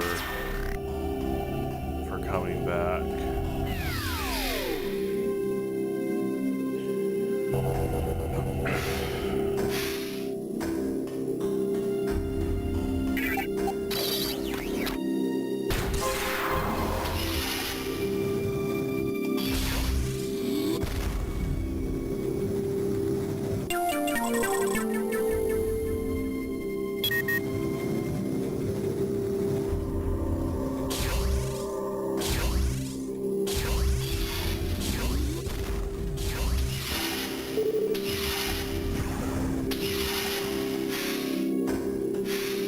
Oh, going in and out of all form cancels the reload sound and animation, or the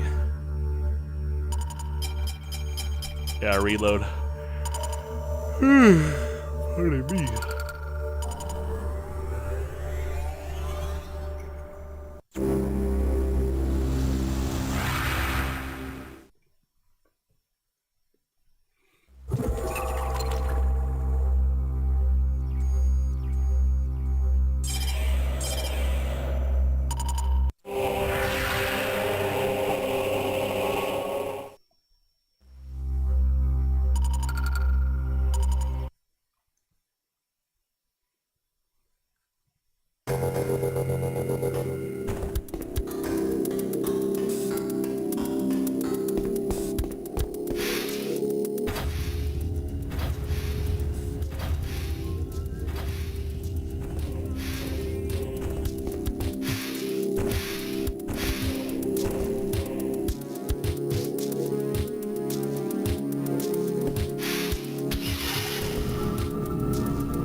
Ironically, I forgot to scan Silence's lockjaw mode, despite doing it in Prime 4 ASAP.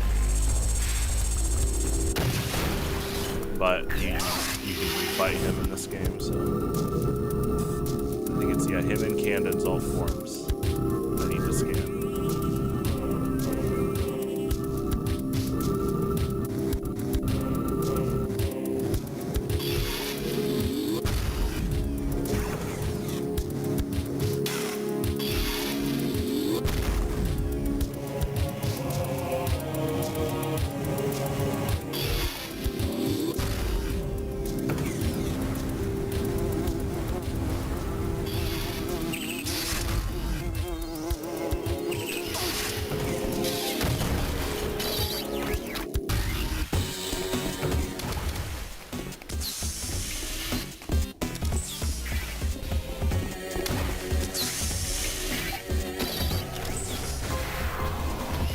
I love how it gives you a yellow health orb before going in.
Regulator transduces volcanic heat into usable energy.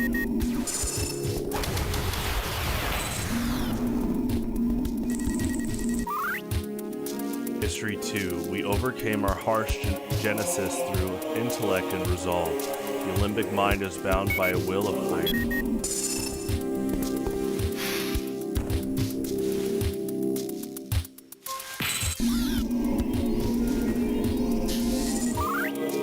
Blast cap, a large mushroom that explodes on contact, emanating noxious gas, originating on Talon 4. Its spores can survive without atmosphere and have propagated throughout the galaxy on solar winds. So cool. I love that universe building.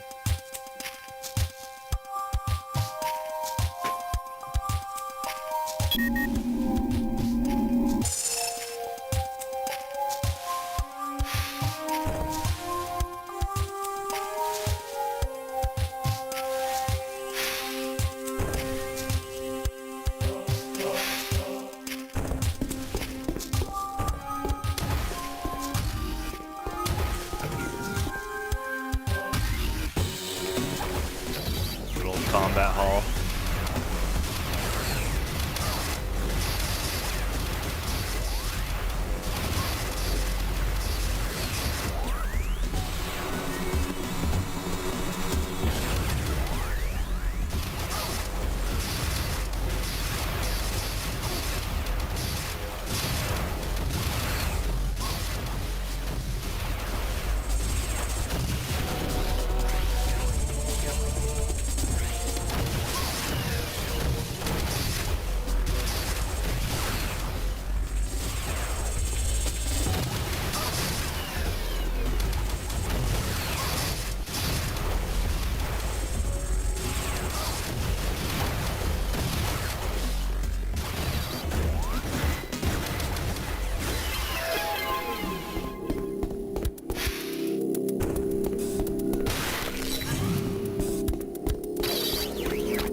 Limbic Cannon 4. The Limbic Cannon enables us to open the Infinity Void and hide Goria's prison within it. By locating the prison in an alternate dimension, we ensured that the prisoner would neither escape, nor be released by accident. Limbic Cannon 2. This device opened the Infinity Void to imprison Goria. Reuniting 8 Octoliths will return power to this dormant machine. Limbic Cannon 3. After trapping Goria in the Seal Sphere, we co-signed, nice, good word, it to a prison from which there could be no escape. Limbic Cannon 1. The Limbic Cannon issues bursts of polarized antimatter beyond light speed at specified coordinates and frequency to open a dimensional rift known as the Infinity Void.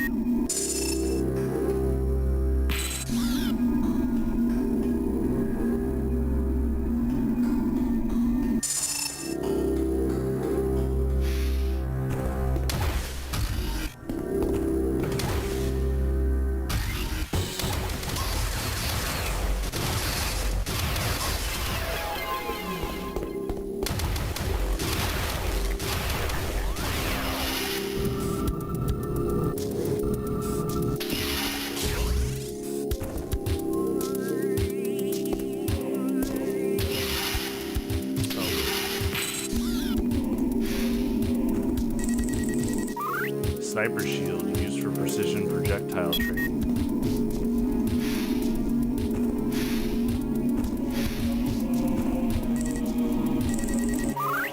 Blast shield used for projectile weapons training. So Combat Hall was one of the very first maps developed for this game. It was in First Hunt, the demo on DS, and I love how they converted it into the Omega Cannon, or like the Oubliette opening room, like the final room before you go to the final world. And they repurposed it lore-wise, or they rolled it into being a combat hall for training. Combat hall. We used this room for combat training of Olympic military recruits. In this room were forged some of our greatest heroes.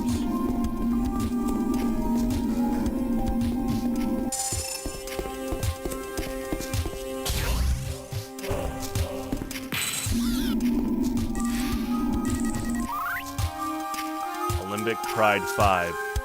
We should have been more vigilant. We became complacent in our technical prowess and thought ourselves... Ooh, look at that word. Unassailable.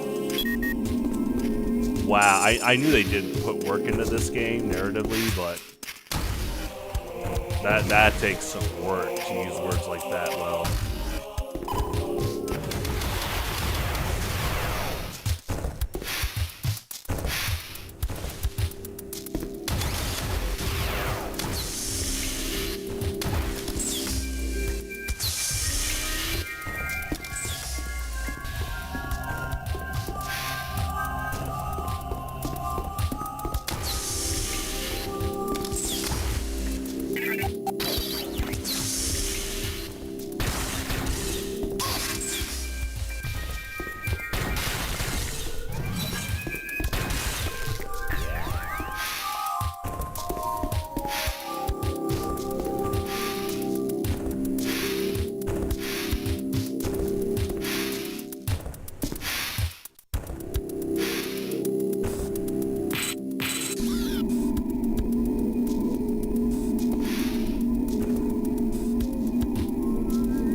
remember how to move that.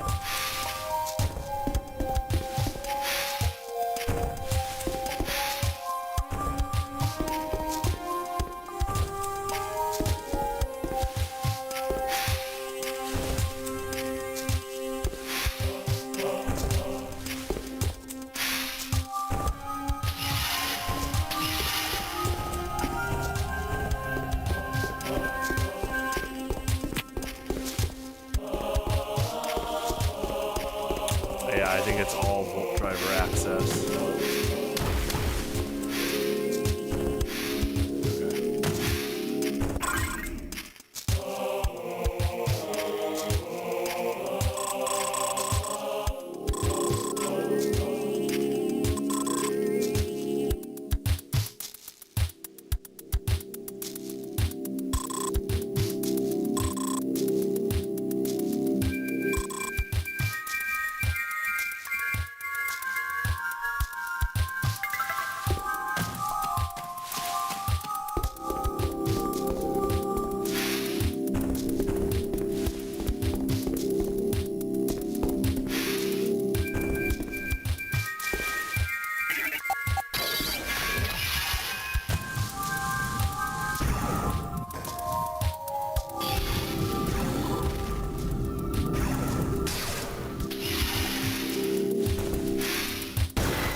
Platform has been activated.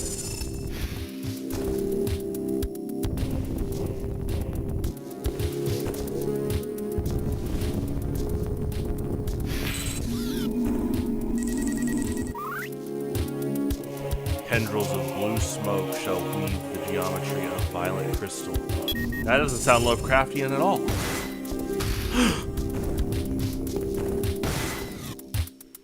Yeah, I love the horror in this game in general.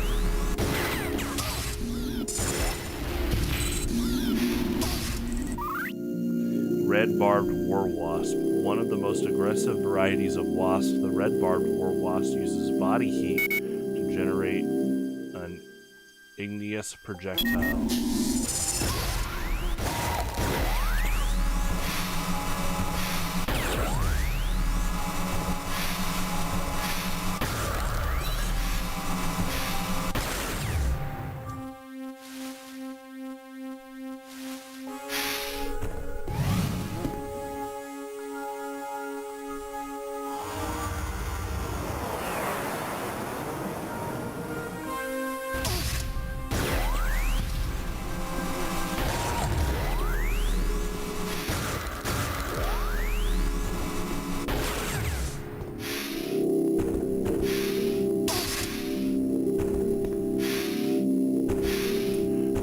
Showing things like that, or when your ship indicates that Camden is on Celestial Archive. It's just really good world building. Helps it, you know, Metroid's really good in general about having the world feel alive.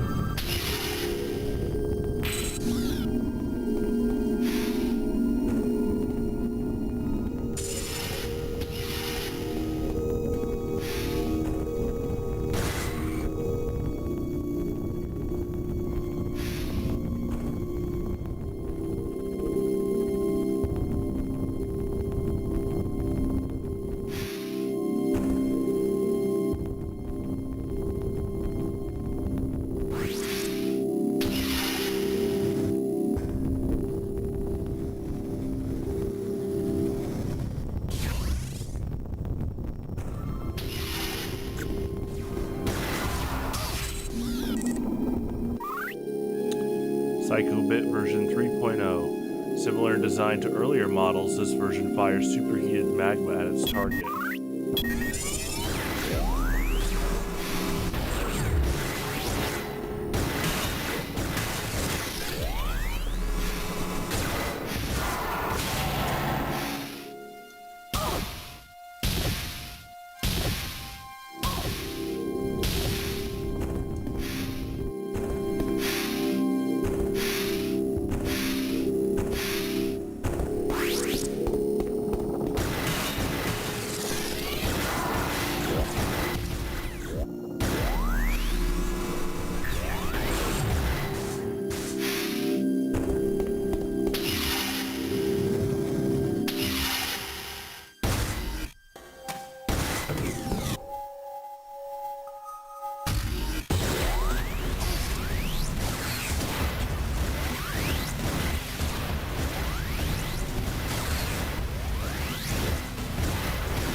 touch this projectile-sensitive switch activates a nearby platform.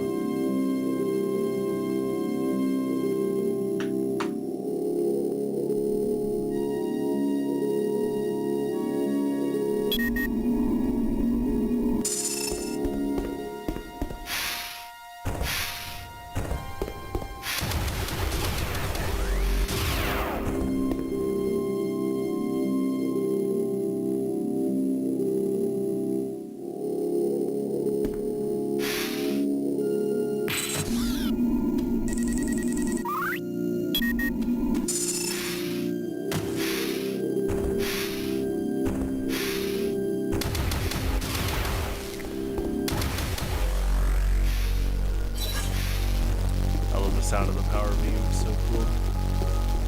I love that heat effect too when you charge it up, and how Samus's gun like kind of bloats. Just looks cool.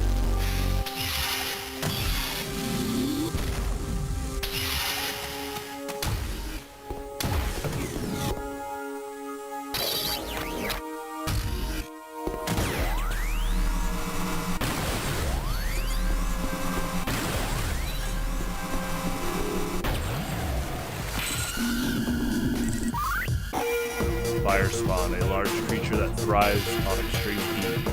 The fire spawn breathes superheated lava and never ventures far from its home pit. This creature is particularly unfriendly to carbon-based life forms. Oh, like Spire? Oh my gosh, I never realized that till now. This is one of the only 2 maps in multiplayer that has lava too. I love this map. I mean, I like every map in this game, but that's pretty funny. And will hurl fireballs at anything approaching its territory.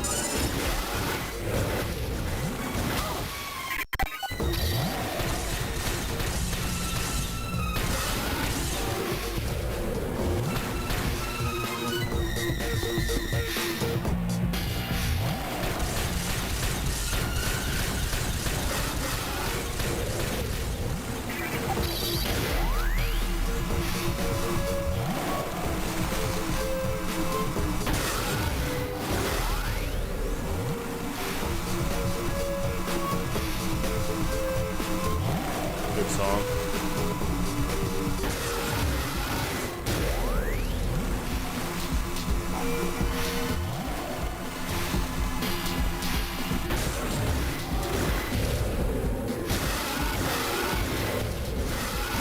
I do like how this game rewards precise aiming. It's really cool. There it is. Not only my favorite Metroid weapon and power-up, but one of those favorite weapon and power-ups in anything. just in general.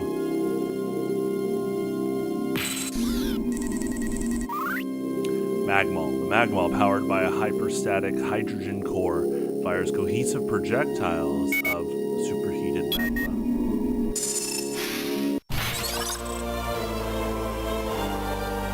Oh, I love that symbol so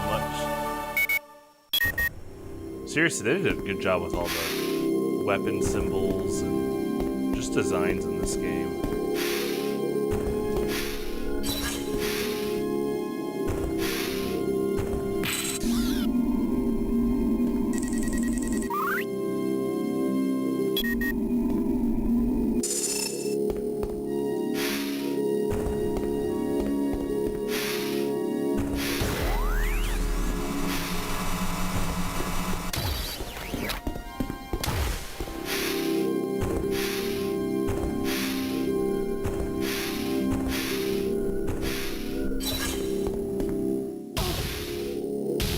Okay, this one's orange. I thought these were yellow, like Bolt Driver gates. They're Magmall gates. Oh. I never get tired of these weapons. Is that unlimited ammo refill? Just respawn. That's pretty cool.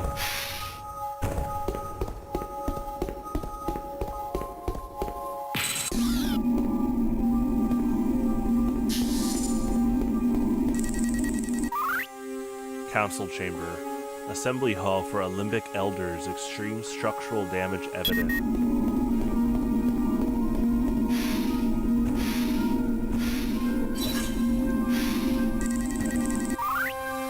glyph pattern contains unknown characters, untranslatable.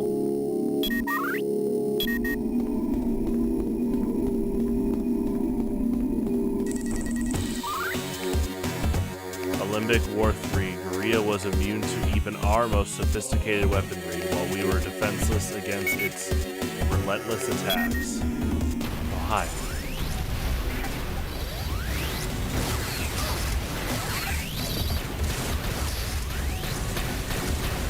Do they take lava damage? Ooh, they're jumping over it. That's funny.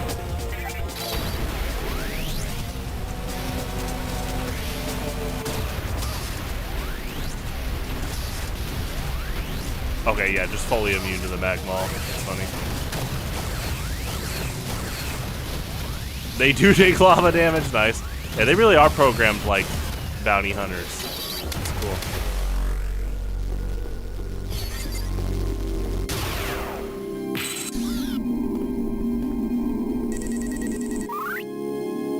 Guerrilla 5. We have seen Guerrilla alter its atomic structure from a vapor to a solid. Our scientists believe Guerrilla may also possess other shape-changing abilities.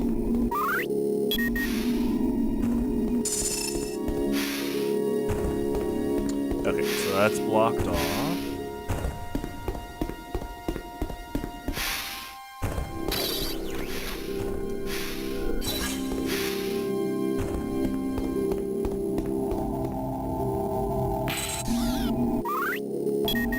What a cool sound effect.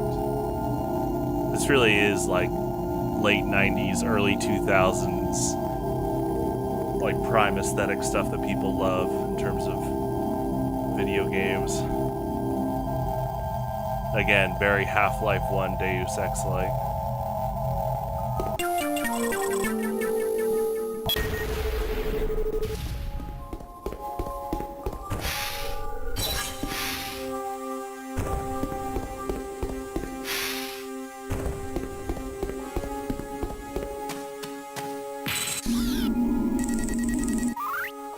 A nearby force field has been deactivated.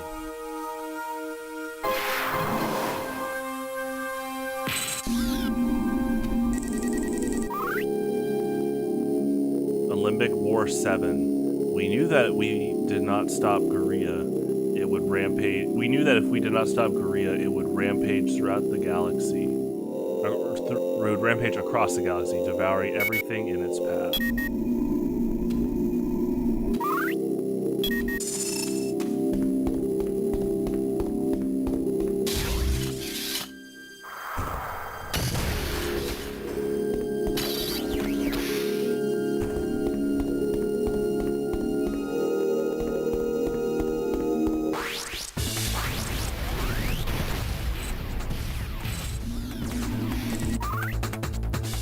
Magma Voltrum, another modification of Voltrum technology.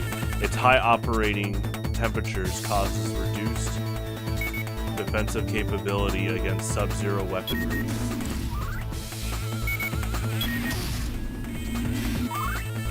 Ice Voltrum, a late advance in Voltrum technology featuring freezing projectiles.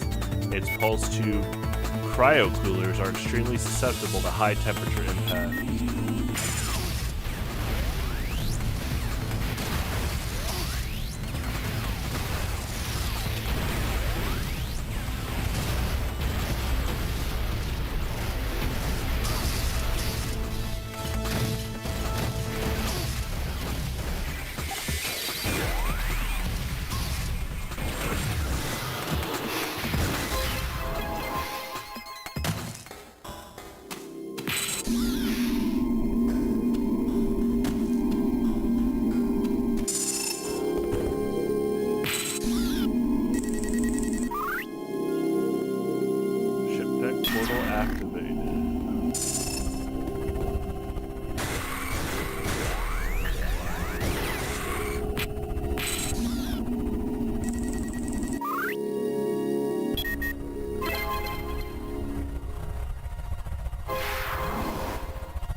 I love how they connect all the multiplayer maps.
That's the Death Alt path. That's interesting. Does it just stay there, or I think it wants you to morph ball jump past. I'm pretty sure.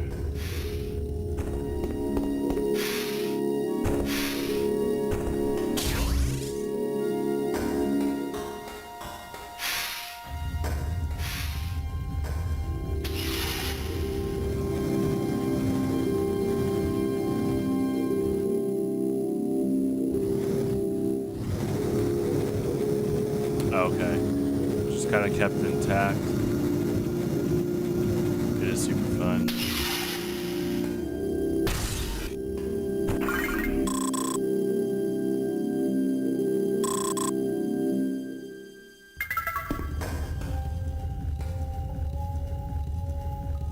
Good old processor core.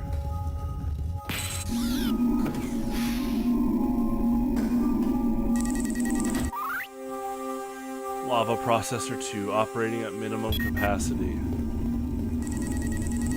Lava Processor 1 utilizes orogenic activity for treatment and processing of igneous material.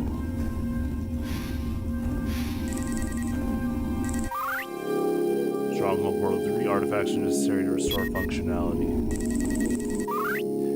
Backup processor deconstructed for maintenance, apparently incomplete.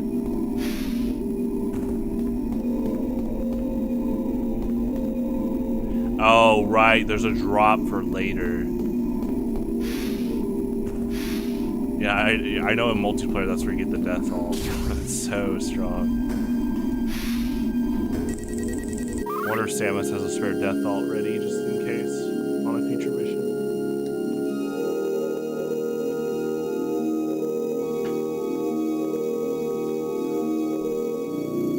Olympic Pride 2. Our pride was a veil over our eyes. We did not see the danger until it was upon us. Yeah, I know quite a few people like that. Pride really is the killer of man.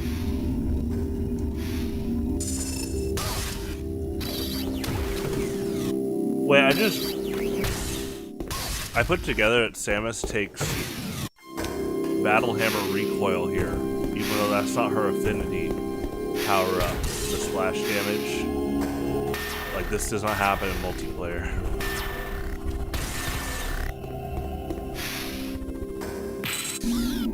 Okay, they kind of let you scan a bat, I think, before it attacks you. Shriek Bat, a winged creature that explodes on contact to defend its territory. It will attack any creature. Approaching its nesting grounds. Inhabitants of Talon 4 have called for its extermination because of the threat it poses to the infrastructure and cultural heritage of the planet.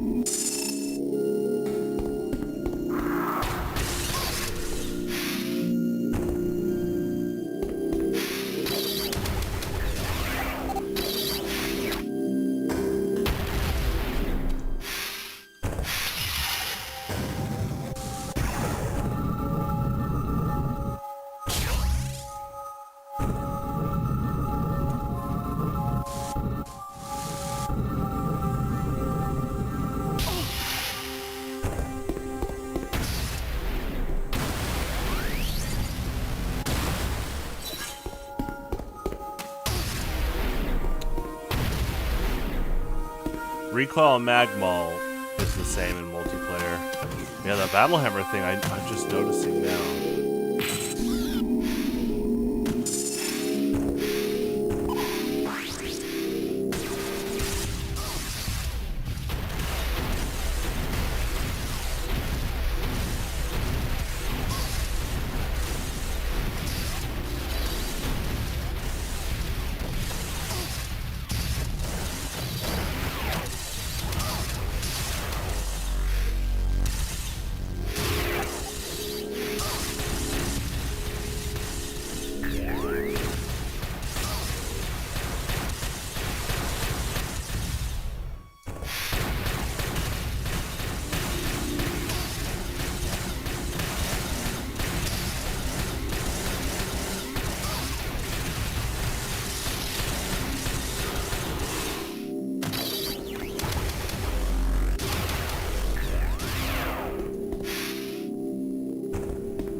What a cool sound effect. Both the elevator and the switch activation.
Security computer. The security system has been deactivated.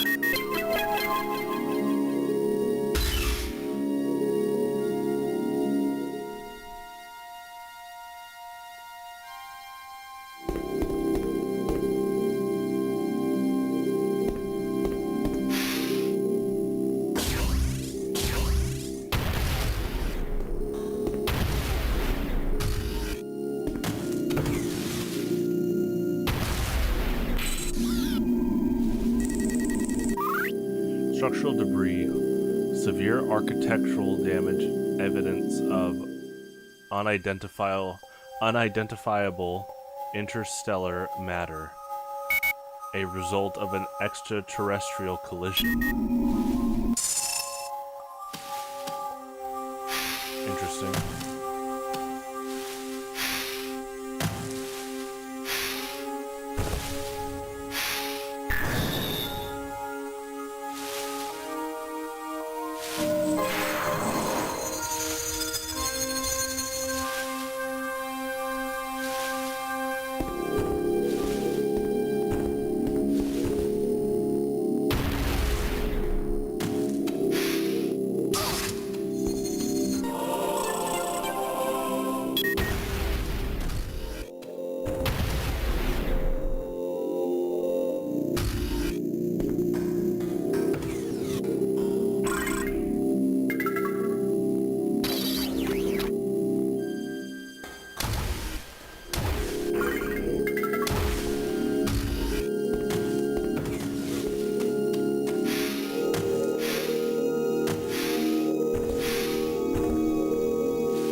like Pirate's Fortress and Majora's Mask.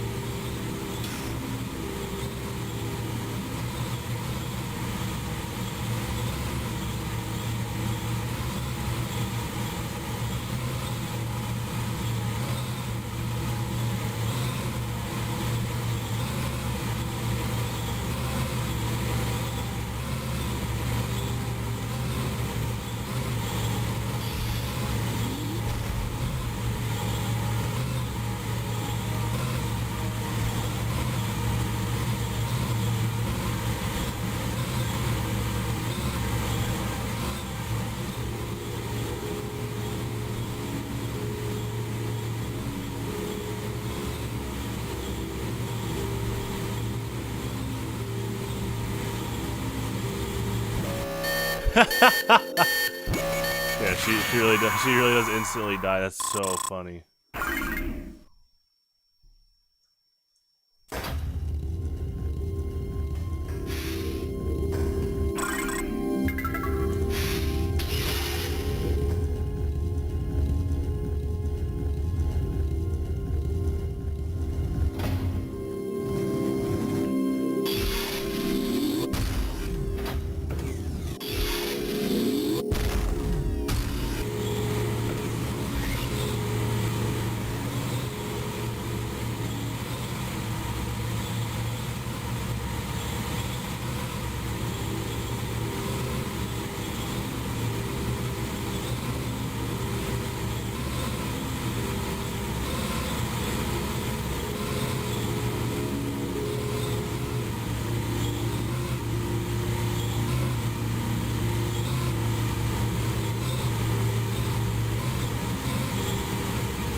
You got a fast roll on the right.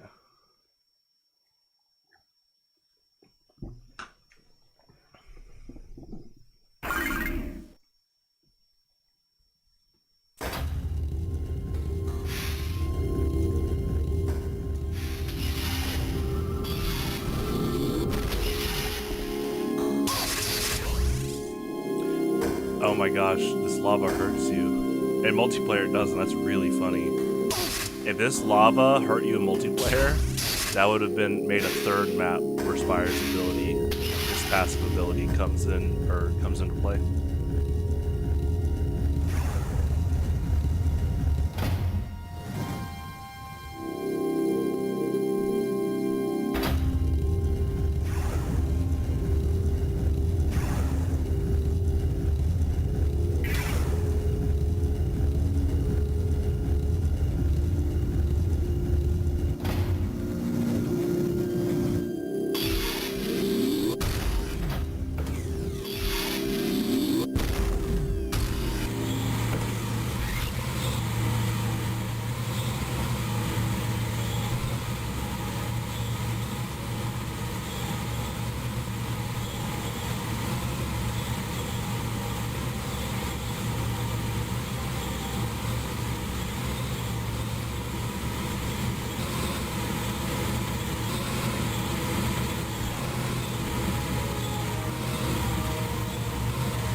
You gotta dash through both and morph ball bomb jump.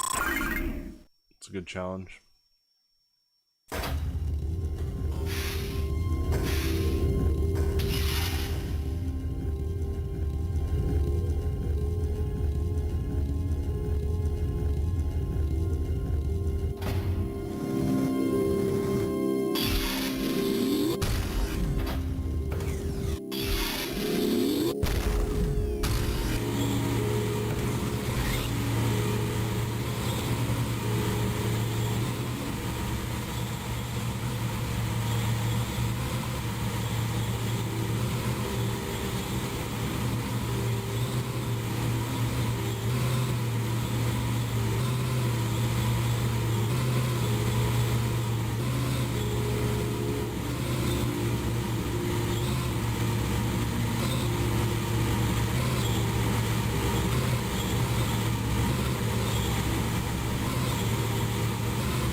Probably boost bomb ASAP. Probably even before you get to the corner.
Activated long-range thermomagnetic resonance scanners indicate remote and inaccessible chambers. Use the portal to access the inaccessible. I love those notifications.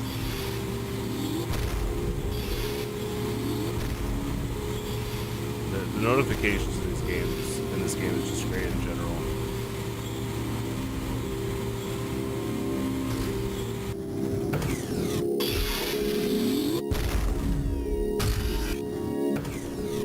The death alt drop. That's funny.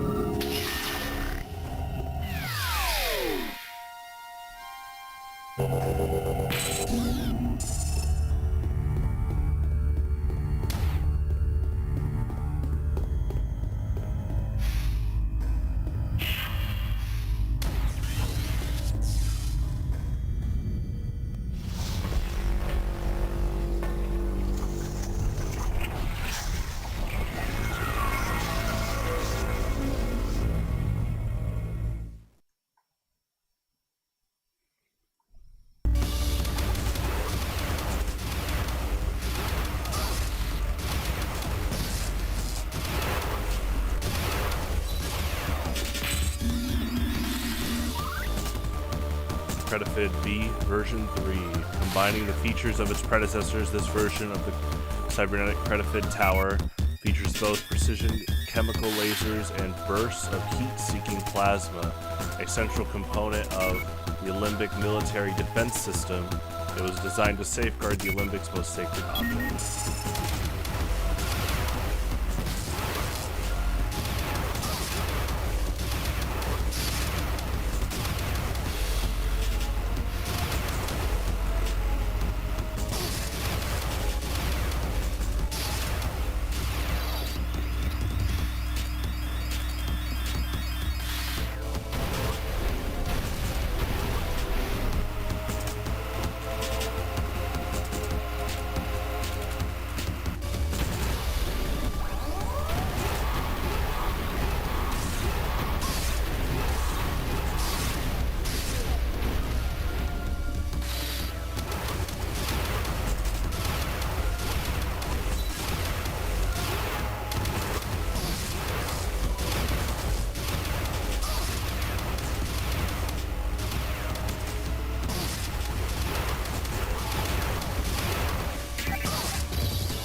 that Guria talking about Phazon?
I'll be right back.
Hola.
Quadroid, genetically engineered from leech and reptile DNA. This creature can crawl on almost any surface. The Quadroid seeks sources of biological energy. The use of a morph ball bomb is the only method to break free of its grasp.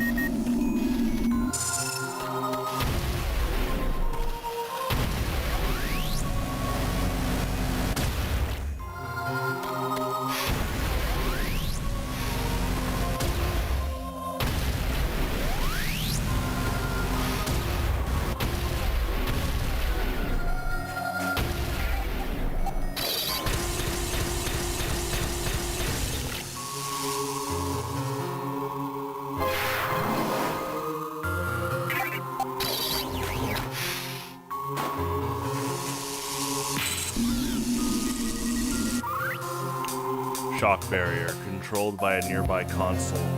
This portable security system is placed in close proximity to valuable cargo. The beam emitted by the shock barrier can neutralize all but the most heavily armored intruder.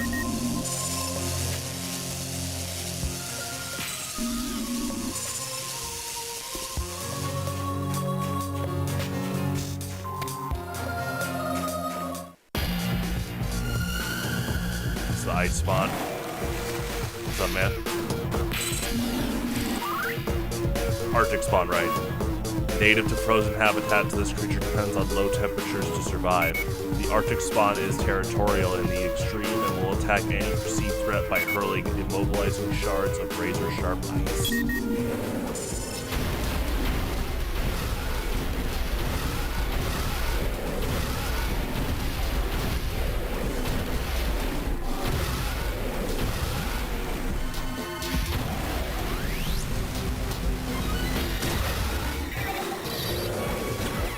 Okay, he's fully immune to adjudicator shots. That's so funny.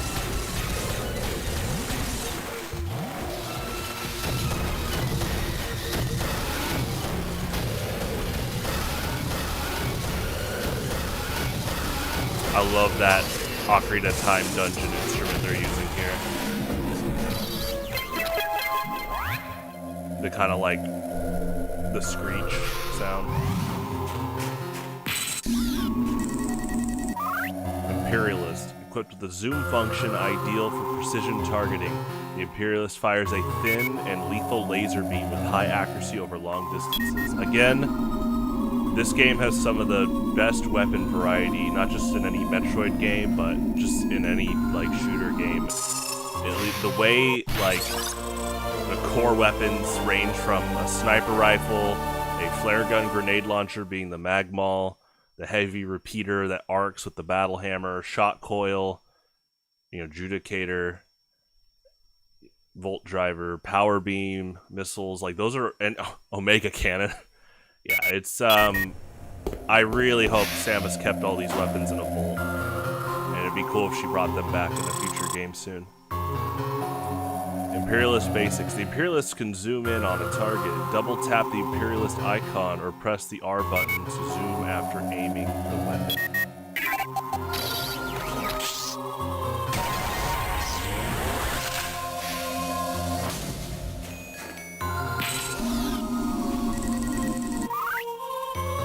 Prophecy 8, when the red stain shall vanish, so shall the ancient Olympic power be manifest.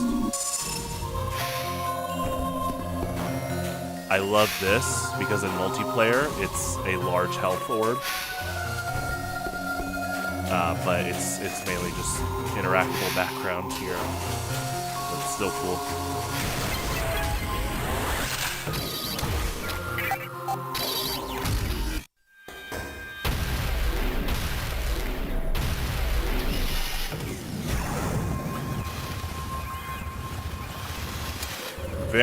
You know, this game I think is underrated for still being really Metroid-like and returning the locations, but now with like new arsenals and from a new path.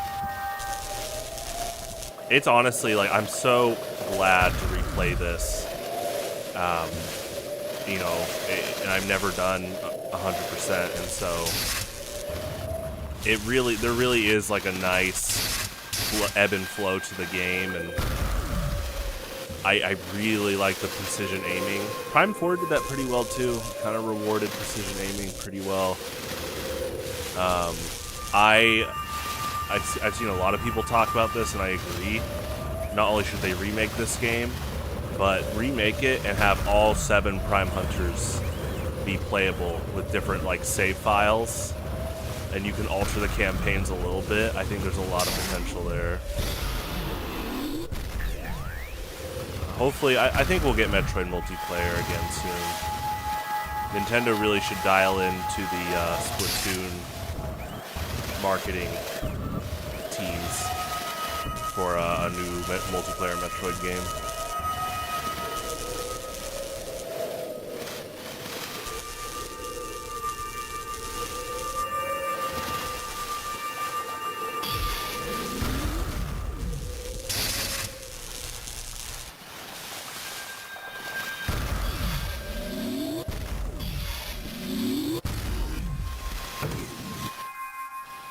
I love this red here.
Greater Ithrak. The impenetrable hide on this cousin of the lesser Ithrak makes it a formidable threat. Anecdotal evidence suggests that frontal assault is ineffective against this aggressive predator.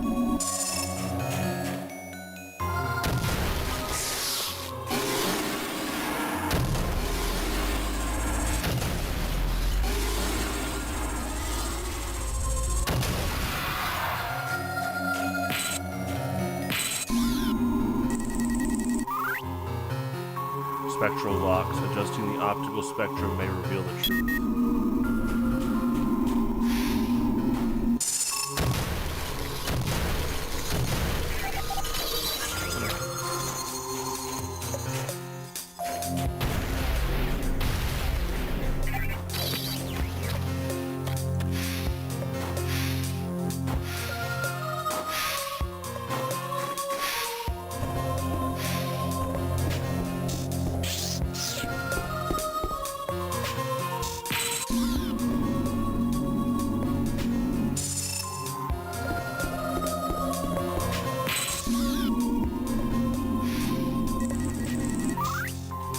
Spectral Lock 1 deactivated.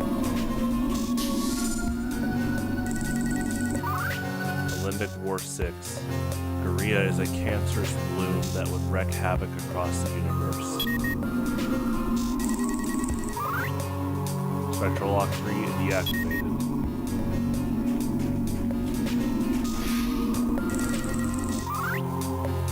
Guerrilla 4. Guerrilla mimicked our cellular structure and replicated itself in solid form. Yeah, that's why he looks like a Limbix.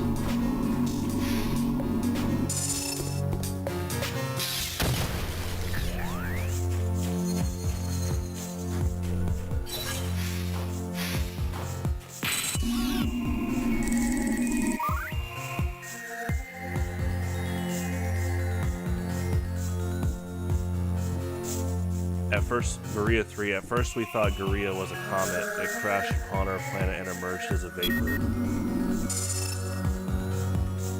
Yeah, this is a multiplayer, and I always wondered what that was as a kid.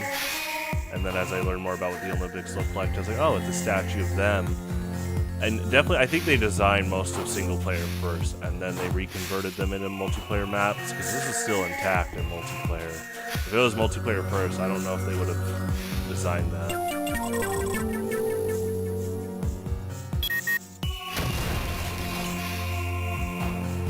It is cool regardless.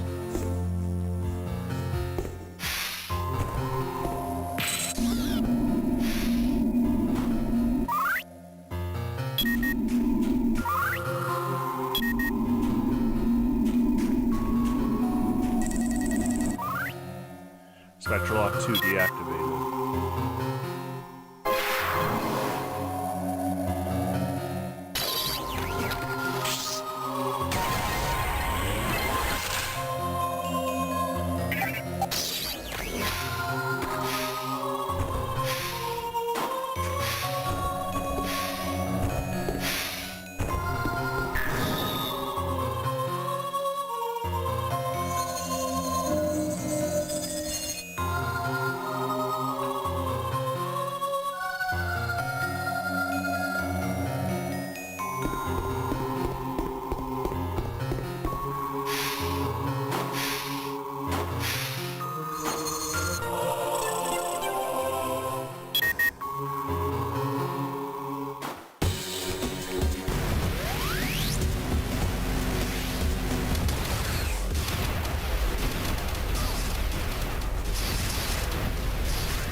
Yeah, they have pretty rapid, like, versus mode like AI, which is cool.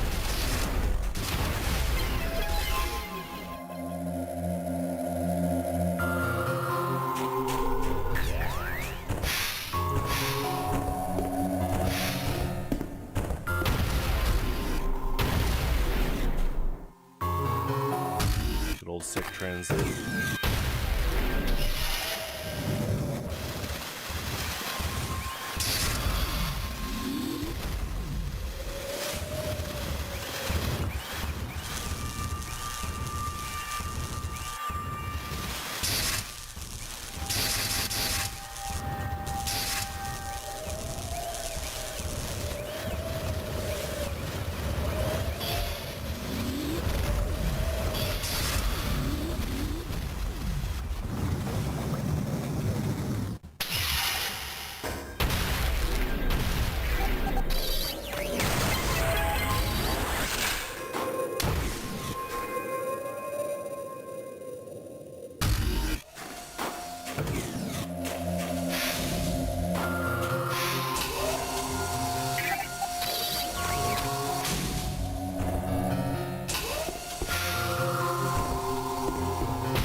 I do like how they make Metroid sounds.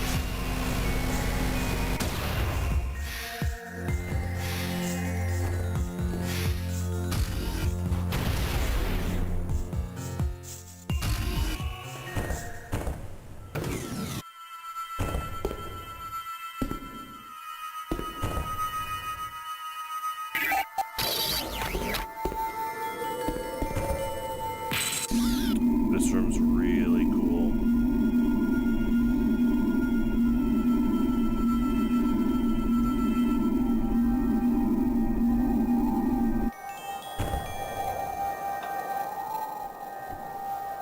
And I like how all the force fields have their individual scan visors.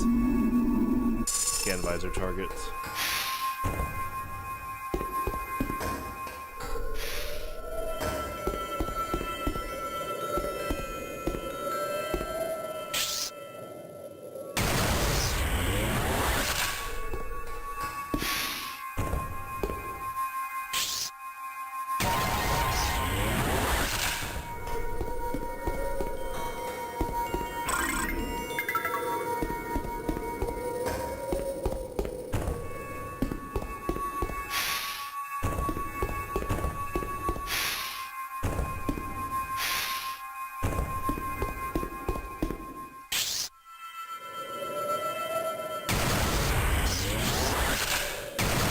I do like how the laser isn't exactly lined up with the dot.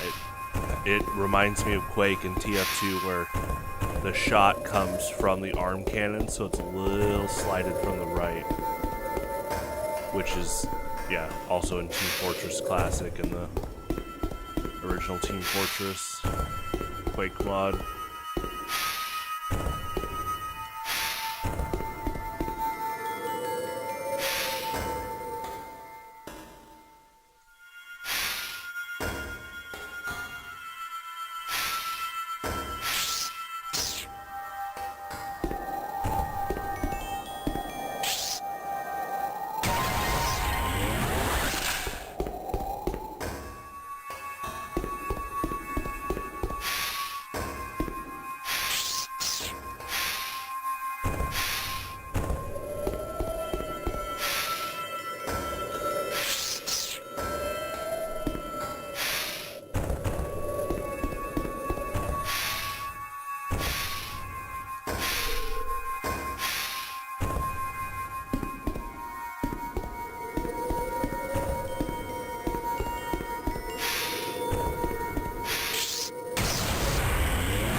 Pardon me.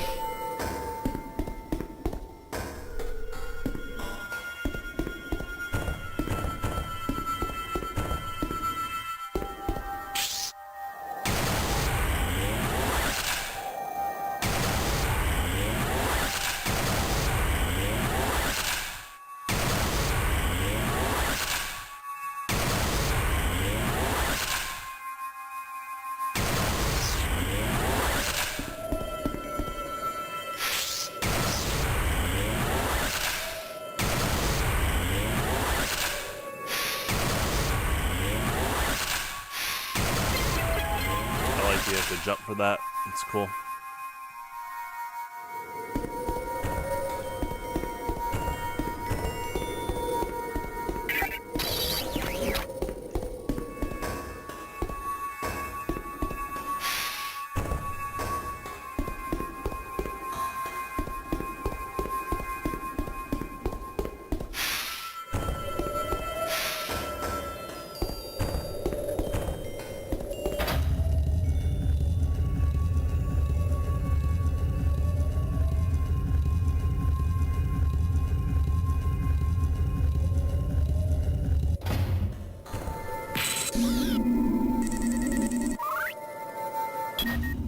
Activating lift.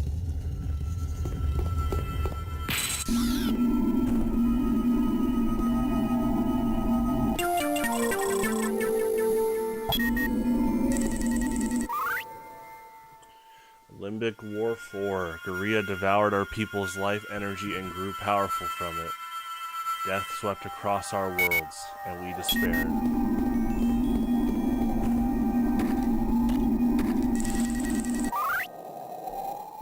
Limbic War 11. To contain Guerrilla, our people reduced themselves to pure telepathic energy through the process of essence transference.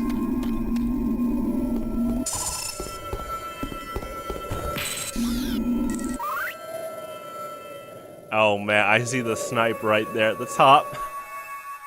That's a lot of damage, that's funny. A Limbic turret version 2.7, a late model Limbic turret with improved targeting capability. Good shot.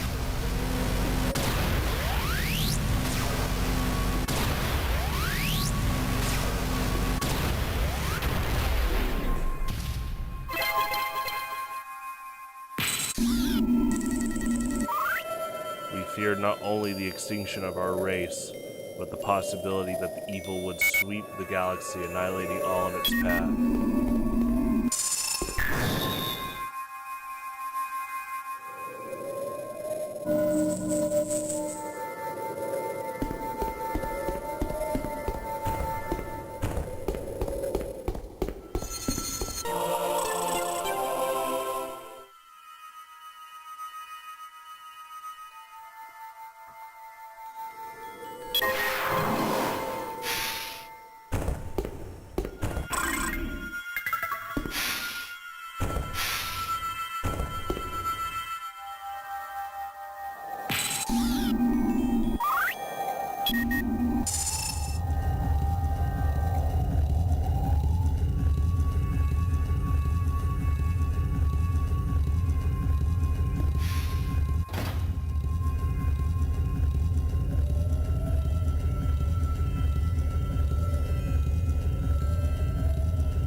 That material might be coated as lava. I wonder if you played as Spire.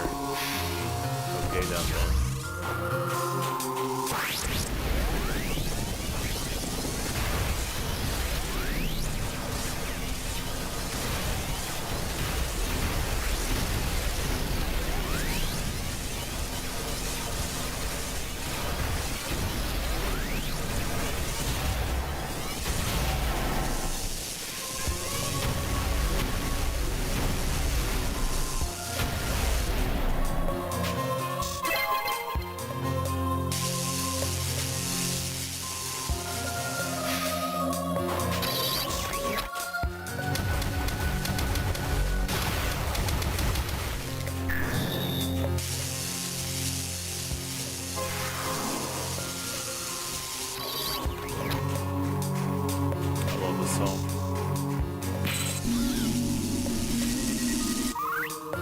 Gun turret computer, existing program, heavy ordnance. Yeah, they did the underscore instead of the space too. That's cool.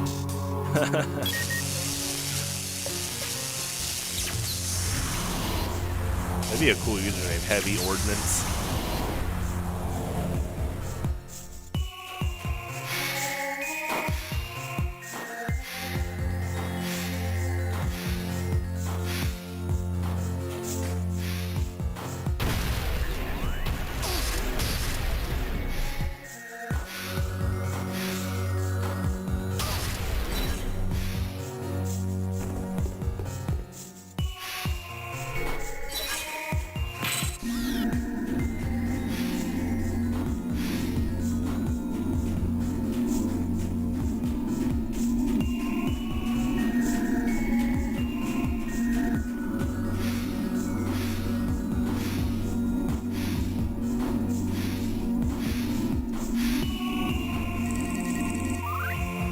We can call him a percussive blast may destroy this column space.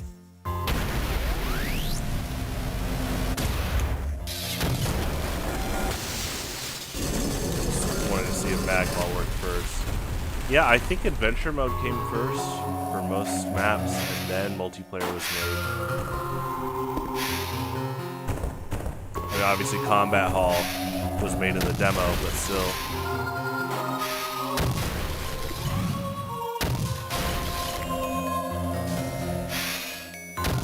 Few beta elements were repurposed into this game, which is really cool.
Man, that shot of Samus with the lighting, that was so cool. From below. Oh yeah, this is the credit that moves. That's right.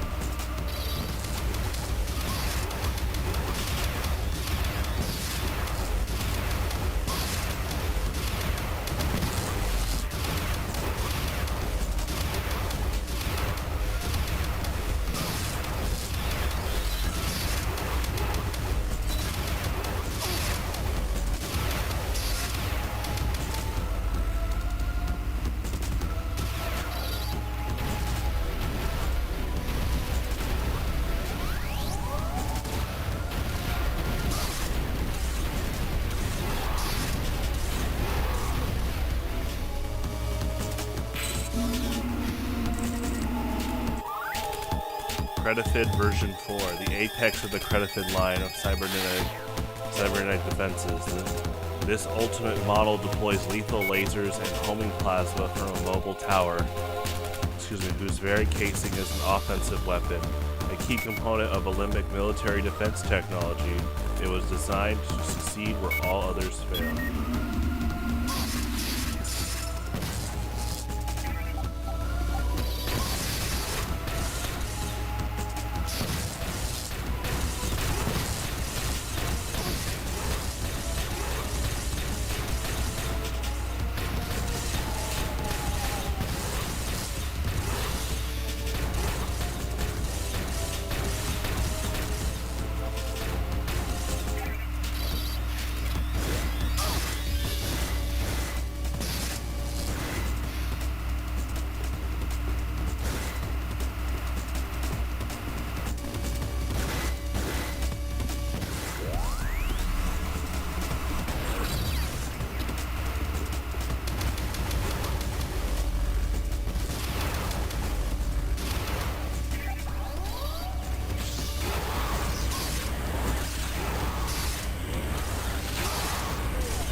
I feel like how splash damage can hit multiple hurt boxes for this boss.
I think they weren't talking about Phazon before. I think they were talking about Korea. They're talking about it being like a cancer.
Hi, Trace. Oh, that's awesome. Him spawning at the end of that corridor, that's really cool. I've never seen him spawn there before. That's another cool way you could bring him back. Good shot. Dude, that looks like an ambush play.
They should make a area like this again in Metroid soon.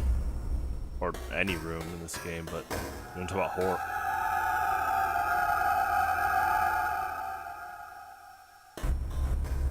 That's so great. Good music, good atmosphere. It's just this whole game in general.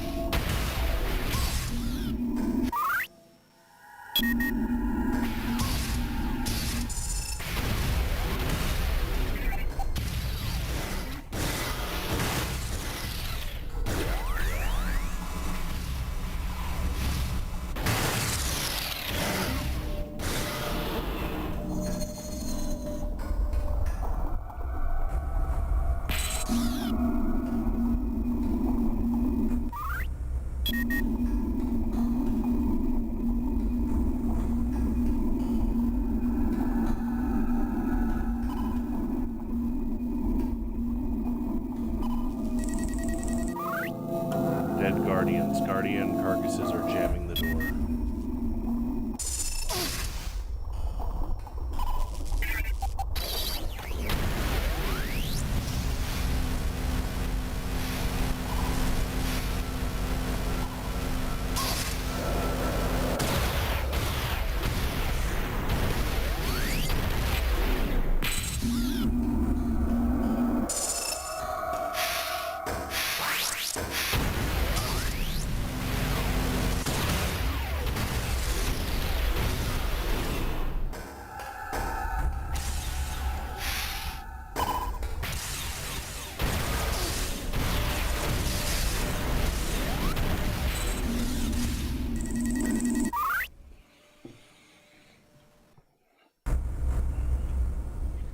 Temporary power. Temporarily powering a nearby computer.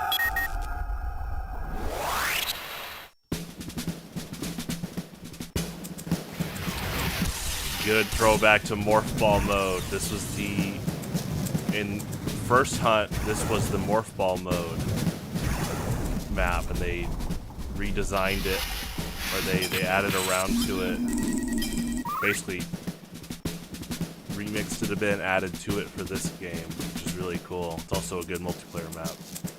Shield key decloak, temporarily revealing nearby shield key.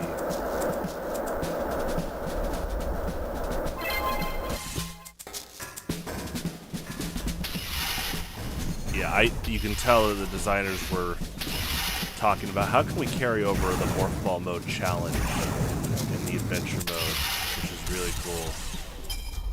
I only know this shortcut because of that path is so ingrained in my brain for multiplayer. Like, it's crazy how much, obviously I've spent way more time on multiplayer than single player. So it's funny to just know how my brain pulls the spatial memory so much from multiplayer for stuff like that. Spatial memory is a really fascinating thing to look at, and just the way our brains work in general. Now, if there's aliens watching, your brains might be different, but hopefully you will find your own version of spatial memory. We come in peace. Well, some of us. Hopefully more peace by the time you might see this. Or live. You know, we're working on it, hopefully, you know. Well, I am. Some people being a bit destructive right now, which isn't good.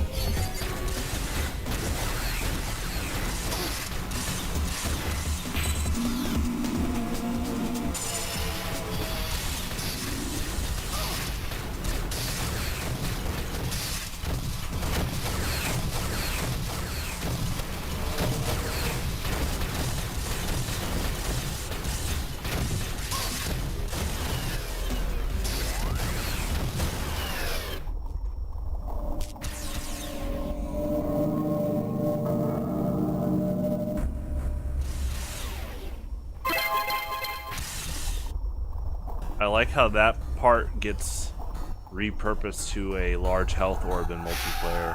It's a good spot. This is a really fun multiplayer map.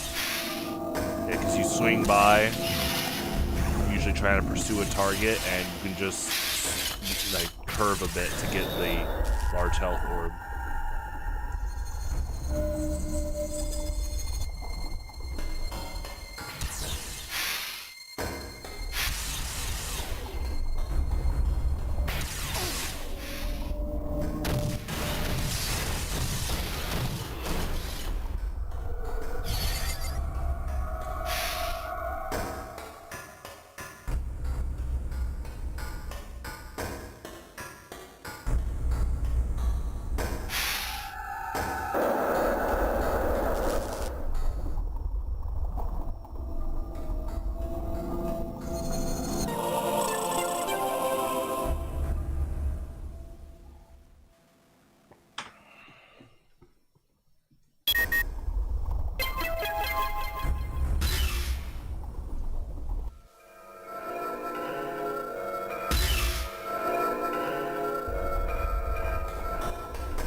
such a cool platform.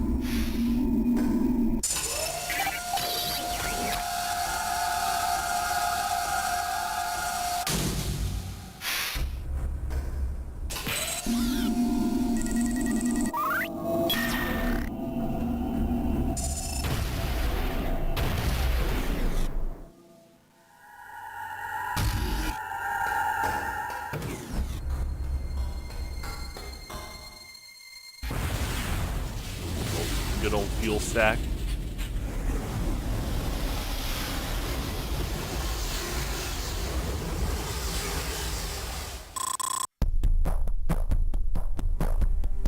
Good use of a multiplayer song and single player. Quickly reach the energy overflow shutoff terminal.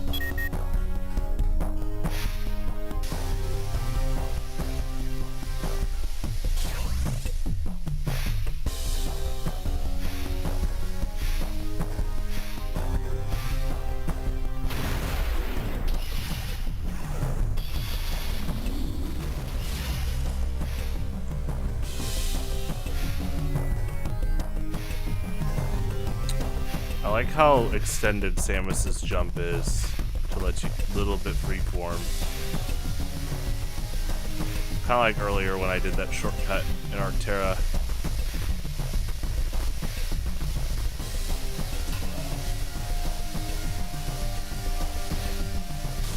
Weevil is like the king of freeform jumps because he's got that extra jump with his alt form. Well, he's got a transformation and then a flip jump. He's got two different ones with his alt form. Emergency shutdown, terminating energy overflow.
Silo Levitator, repository for heavy interplanetary warheads held in place by a continual updraft from a high-pressure wind tunnel.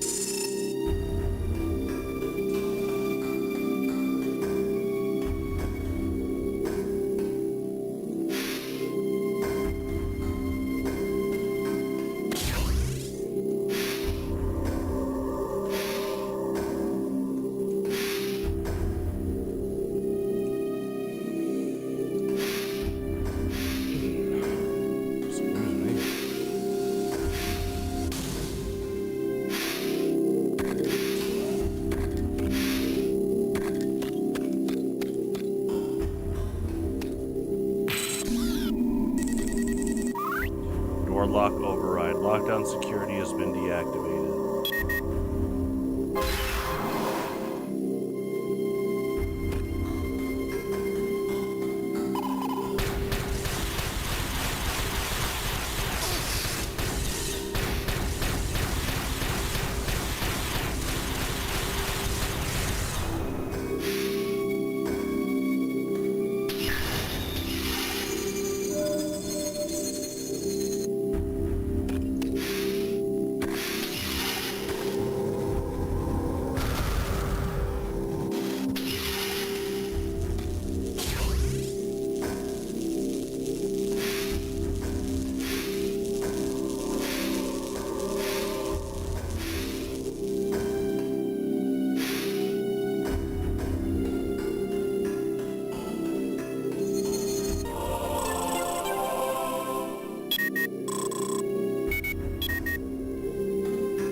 Okay, you do not float up like in multiplayer. That's so funny. And you instantly die. That's funny.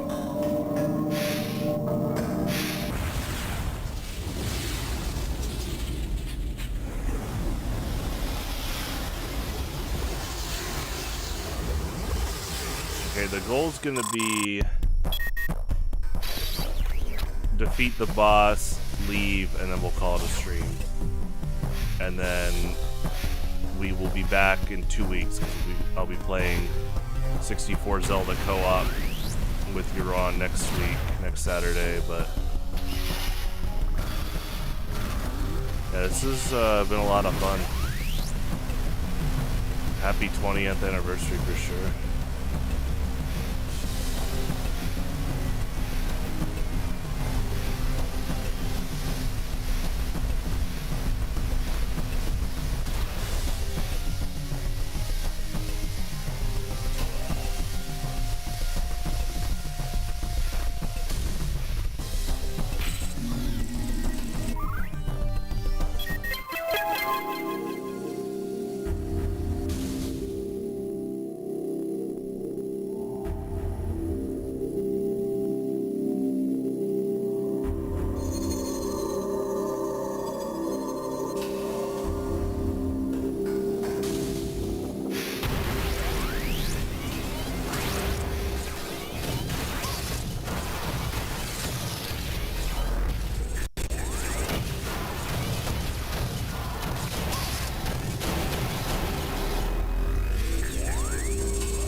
Such a habit of dropping right here. I can feel it. I feel almost 20 years of neural pathways and muscle memory wanting to drop right now and have the wind catch me. But I'll go down the safer route. Because that's where the health orbs are, the medium health orbs. You usually grab one and then ride the wind shaft. I mean, I think you can still drop, it's just a lot higher risk because there's no wind anymore.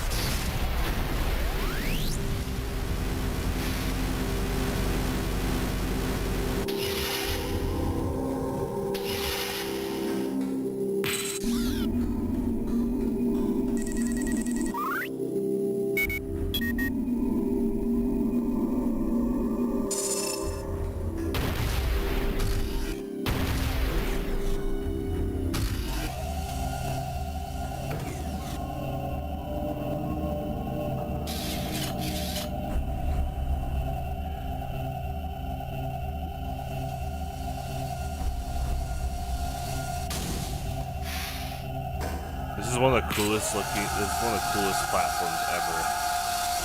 Also, yeah, I like this background detail here.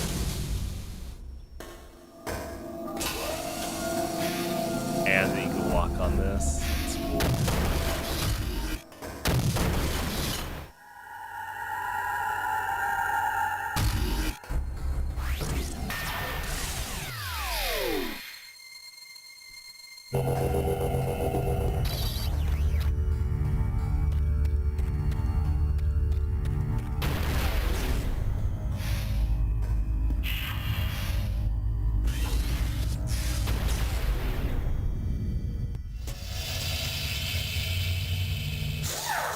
Oh, he's on the ceiling this time, that's right.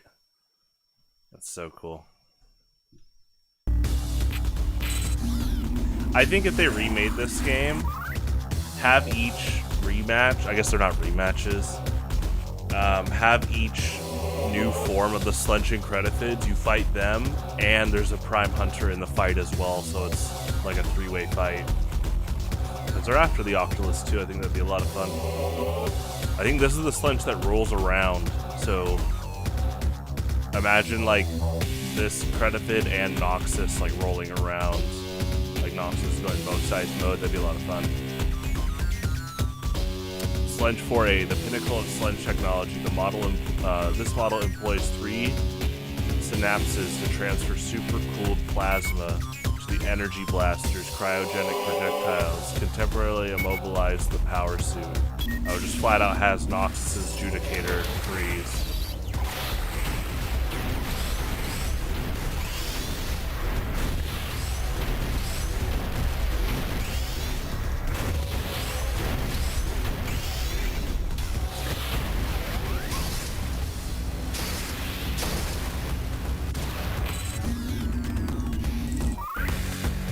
Slench 4B. Analysis indicates its shield is down while hovering, but the Slench may be impregnable while rolling.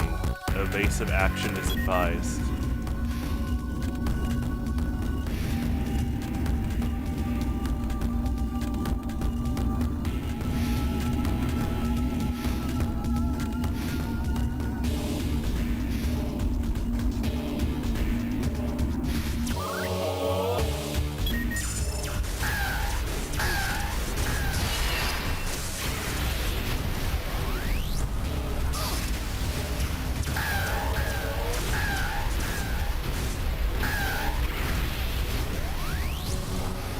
I think you boost ball that.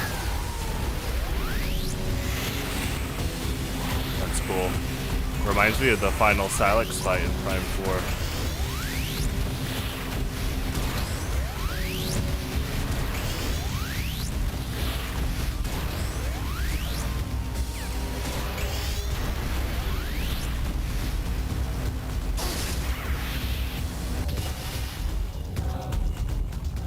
I like the camera change. Oh, you can't hear the Morph Ball bombs. Okay, now you can. It fades out. That's cool.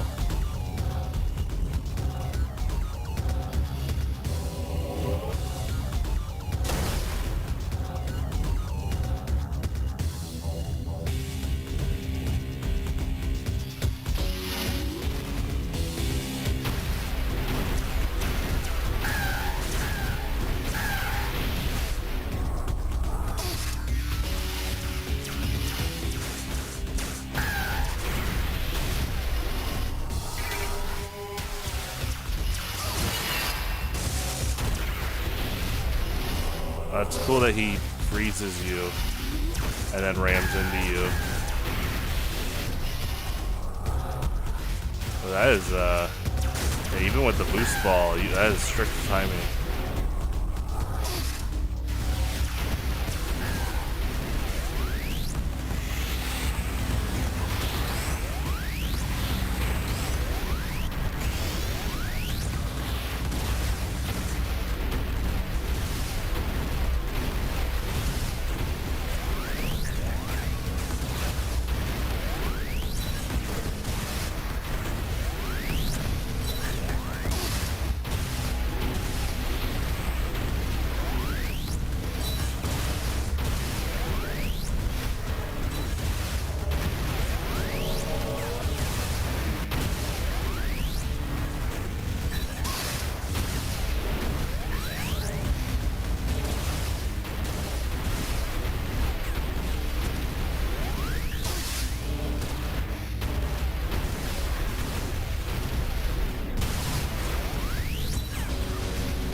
I love how you can Magmal Arc to hit the tendrils, which are like weak to the Magmall, and this Slench form is too.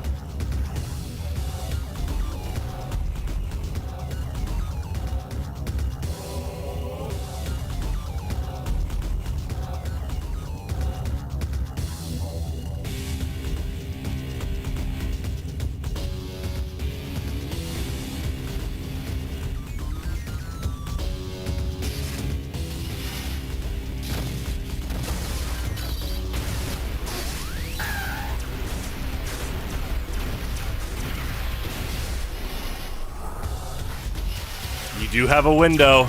It is really tight, and that's a good challenge, like right here. Yeah. If you mess up the boost ball, that's a lot of damage. And you gotta retarget with the camera change.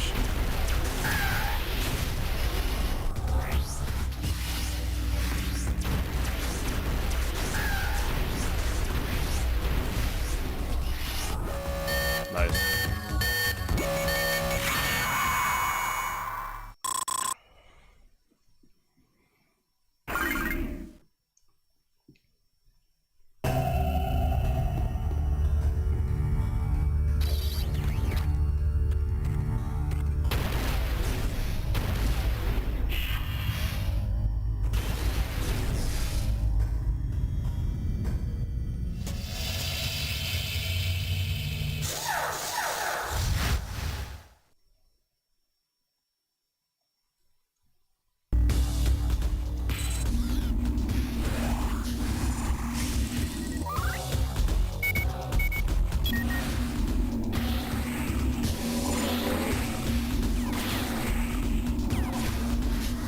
These ones are out of scan range. So if this is your last Slench fight and you haven't scanned the tendrils, I think you get locked out of 100%.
I realize I did not scan this form.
She morph balls out. Oh, I love that so much. Oh, it's one of the coolest boss endings ever. Just morph ball bombs out of the boss.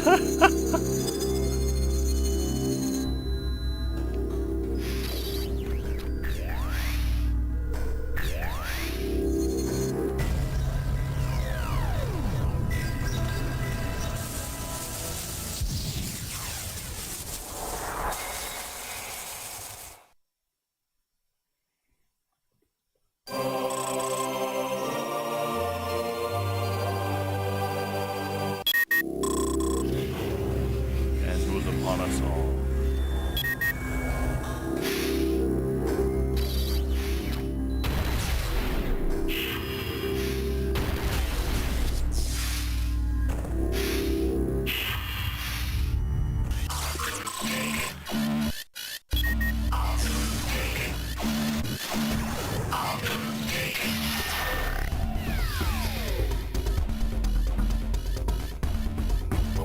This would be a good race to the finish theme for the my melee build.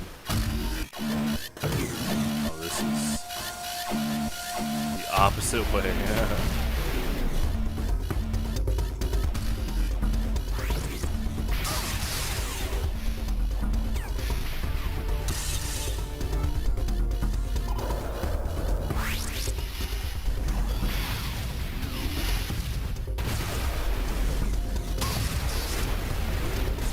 Oh, that's a fast door.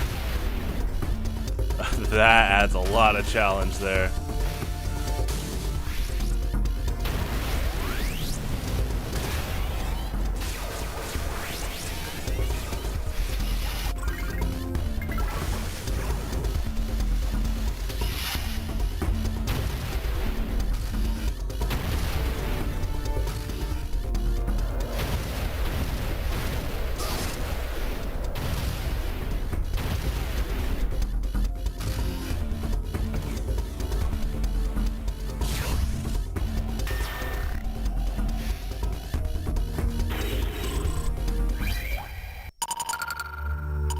So what's interesting is the other portal gets turned off, but I noticed that the original portal was on.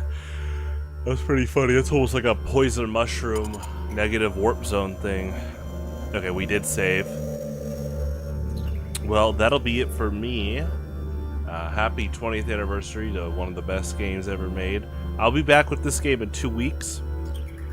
and aiming to potentially finish it. We'll see. A few energy tanks left, but yeah, the goal's 100%. So super enjoyable, super fun. Happy birthday to all the Prime Hunters, and Samus can obviously have some cake too. It's a full-on party. Have a good one. Stay safe out there, and adios.